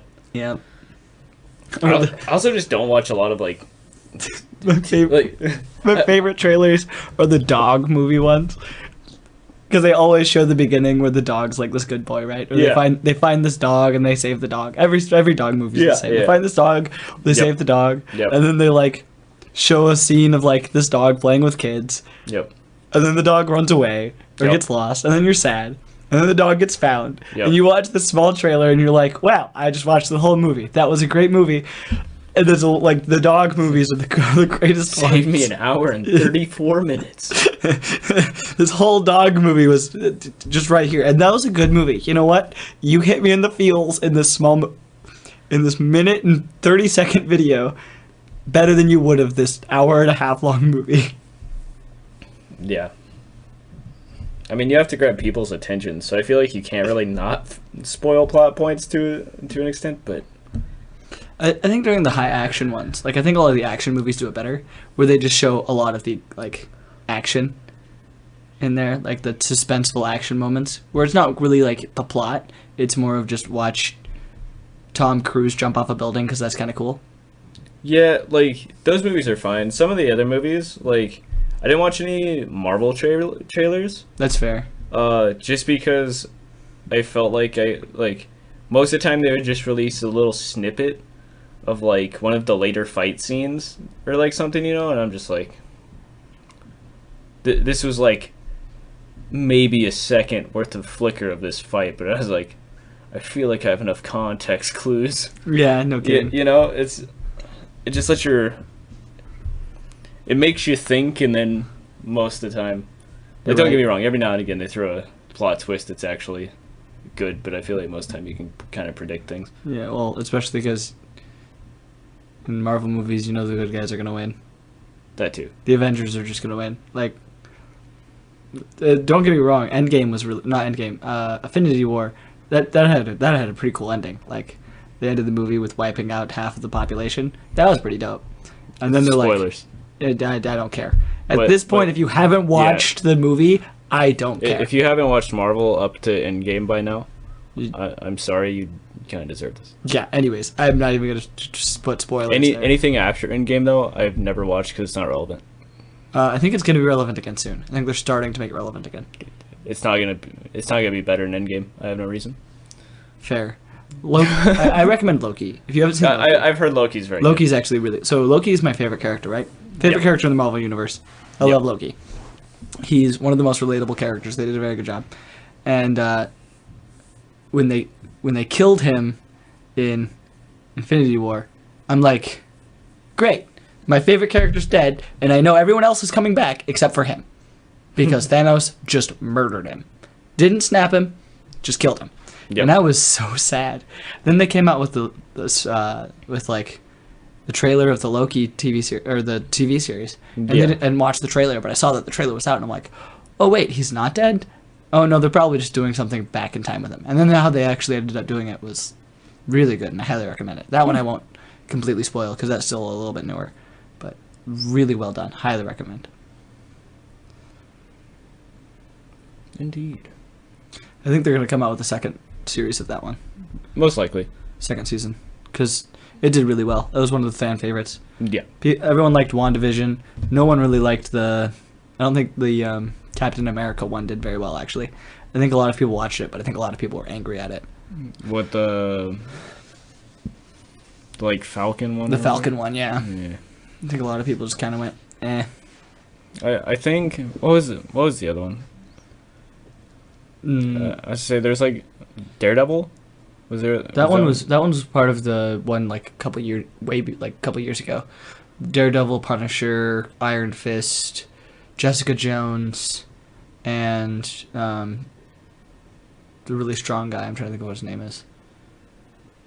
I don't remember. Anyways, that was part of the Netflix ones. Was it? Yeah. If you haven't seen The only one that I think is going to be relevant is Daredevil. I think if you go watch Daredevil, and it's not even that relevant because at the end of Spider-Man, I was talking about Spider-Man before our definitely not Spider-Man. any audio issues. No technical difficulties. No technical difficulties. Called my foot. So like at the end of a Spider-Man movie, Daredevil showed up because he's a lawyer, and so you just see that it's the same actor, and the only reason like you could recognize it was Daredevil is because it was the same actor, and I was like the only person in the entire audience, and I went, "It's Daredevil!" Like no one else knew that was the same Daredevil because apparently nobody had watched this TV series. It's a really good TV series. Highly recommend it. Out of that group of them, that was just the best one. The Punisher was kind of meh. Yeah. The Iron Fist was kind of meh. Yep. Jessica Jones was a little too meh. The other one was Luke Cage. That one was kind of cool. And then it turned kind of meh. Yeah. I remember people liked them when they first came out, but I feel like the ones more recently have had better receptions than those ones did even. Yeah, because I know, like, the Loki one obviously was huge, and then the WandaVision one was like shockingly good. It seemed like people. I think it was really overrated, honestly. It might have been, but like a lot of the people I talked to were just like really like enthralled in it. You know what I mean? They really liked it, but yeah, it's kind of. It's working. I'm not going to be mad at it. Fair. I'm no longer echoing, and I don't know why. So you can't hear yourself? Well, I can, Oh. but it's not echoey Interesting. where it was before, and I don't know why, and I'm not going to mess with it. Have a good day. Thank you. Yep. You too. It's been a good day. It's been a very good day. I got to drive to church. I got to drive back, and that took an hour. Or each way, and that was pretty good. And then I gotta go to church. Church was cool. And I gotta drive back here, and I gotta clean my room. This room. And then I gotta meet up with my buddy Steven, and it was a good time. Sounds like a loser, but I mean, I am, but that's besides the point. no, I meant me. Oh, I know. I just have to go to Walmart eventually tonight before I go home. No, you don't. I do. Wrong. I don't want to. Walmart's a fun place. I don't know what you're talking about. You never go there and spend more money than you're wanting to. I mean, that's fair. Usually I don't, because normally I'm just kind of like, I'm just going to grab what I need to leave. Oh, I definitely am. So first I go check the magic aisle because they mismark stuff sometimes. I don't. And when they mismark it, like, I remember during, I mean, it was a long time ago, but during Eldritch Moon, we got like 4 or 5 fat packs for like $10 each, and that was pretty nice. Those are for people who don't play Magic. That's like usually a $40 item. Yeah, pretty close. I mean, back then they're probably a little like closer to 30. Walmart. They're still 40. I mean, that makes sense because it's Walmart, but Yeah, Guild it was like closer to 36. yeah. Hastings sold them for 50. And we wonder why they're out of business. I was like, "What? Hastings is the greatest thing ever. They were so good." I'm like, "Well, they were really overpriced." Yeah. Like, that's where you went if you didn't have a local game store or a Walmart with a good game selection. It took a bunch of niche things and tried to combine it and then up the price. And instead you could just go buy your niche thing. Well, also, it still had, like, rentals. Yeah. Which, as we know nowadays, is It's a no. not a great market to be in. No. Video game rental, movie rental. No, not really. It's ended up very well for all those businesses. I think there's a couple that are actually, like, doing okay. You can rent a game online for a little bit. Yeah, but I mean, most of it's, like, digital stuff. Yeah, it's all digital now. Yeah, it's not physical. Except, like, I think, what, Redbox is, like, Redbox still exists, I don't right? know how they still exist. I have not seen a person at a Redbox since before COVID. Yeah, I feel like it's definitely not as popular as it used to be, but I still see them, which means that exist. yeah. I also don't know how much they cost. Like, the maintenance of them can't be that high. No, it's just a glorified vending machine. Yeah, it's just a vending machine, and I don't probably doesn't cost very much to keep them running. Well, also like buying a vending machine isn't necessarily that expensive in the long run. Yeah. Like they'll pay themselves back pretty fast. So it's like I don't know how the whole getting a Redbox machine system works. It costs $1 usually. It's more than $1 now. It used to Yeah, cost but I mean $1. like to put one in. Oh, I have no idea. Yeah, I don't know what the. Also, are they? Yeah. I mean, they're don't already know. there. I mean, they are now. But it's one of those things. I wonder if like. I don't know what the contractual things are because I know most of the time they're at Walmart's.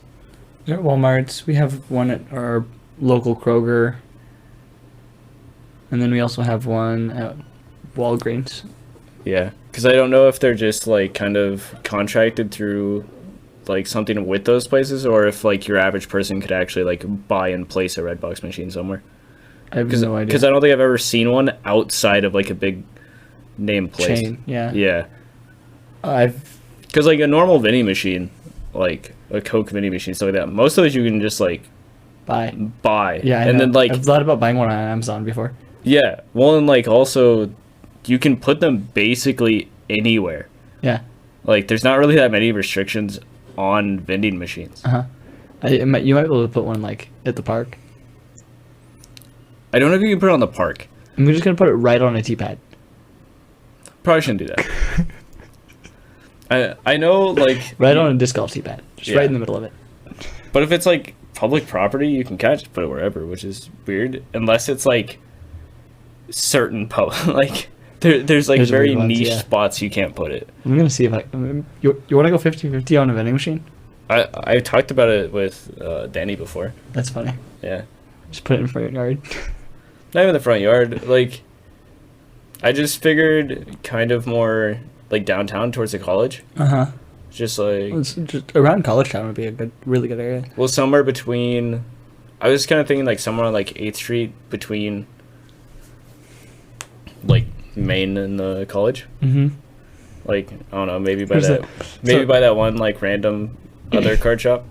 So like the other day I was looking for because I was going to do this on the street thing, right?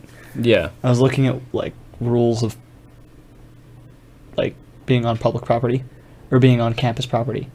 And I actually didn't end up finding the rules I was looking for. I could only find stuff on COVID, which is really unfortunate. But I'm like, well, I can do things on public property. So the weird median on 8th Street, there's a weird median on 8th Street between the college. There's just like this weird little triangle. I'm like, that's public property. I can just stand there and I can do whatever I want there. And I hadn't figured out what I wanted to do yet. I just wanted to do something that was just on the street. And I'm Yeah. like, I could like set up a whole stand there and everything. And no one could do anything about it because it's all public. Mm. Maybe you could put a vending machine right in that median. It seems like a good spot for it. Perfect. Yeah. Yeah. A lot of people stop right there. I mean, I'm gonna stop right in the middle of traffic just so I can pick up a candy bar. No. I would definitely do drinks anyway. Okay, you know what? You're right. You got me. So I'm gonna get out so I can get my favorite soda. Mm.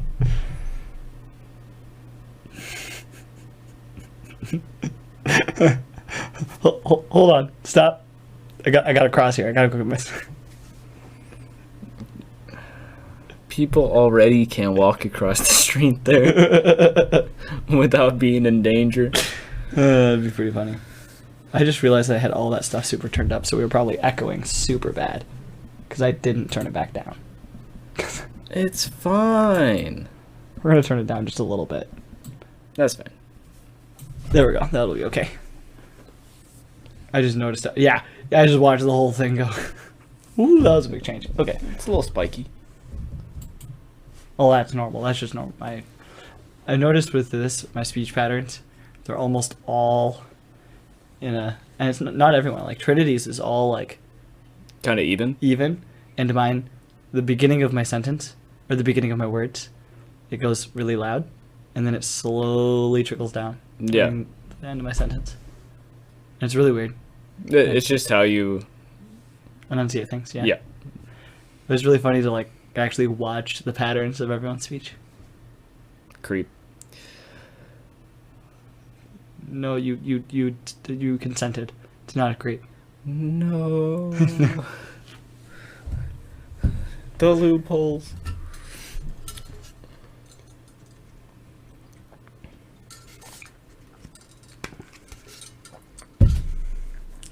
Thud.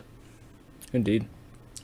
This thing was awesome. So I like went to go buy my energy drink that I was gonna buy, and I decided to buy pre-workout so that I could encourage myself to go work out with Dean and Brighton. And How'd that work? between those two, well, I haven't gone yet, but we're gonna. I'm actually think I'm gonna go tomorrow. Cool. Until something comes up.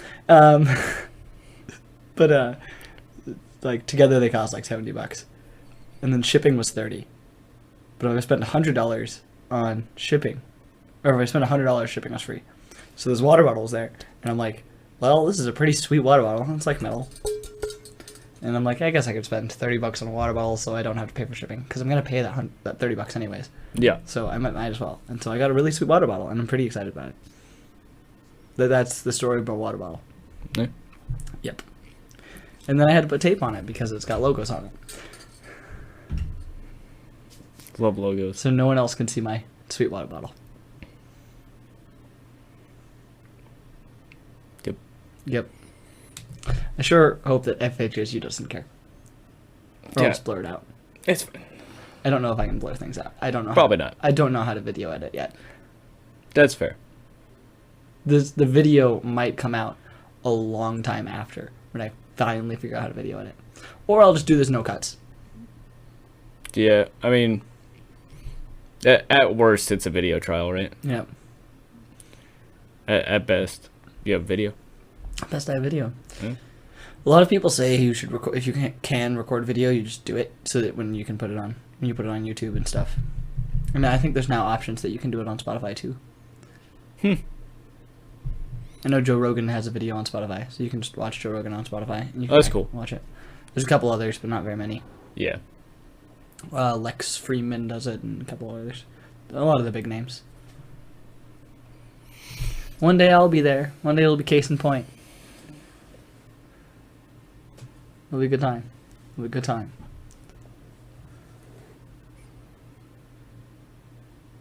Yep. Yep. That seems like a good ending point. Indeed.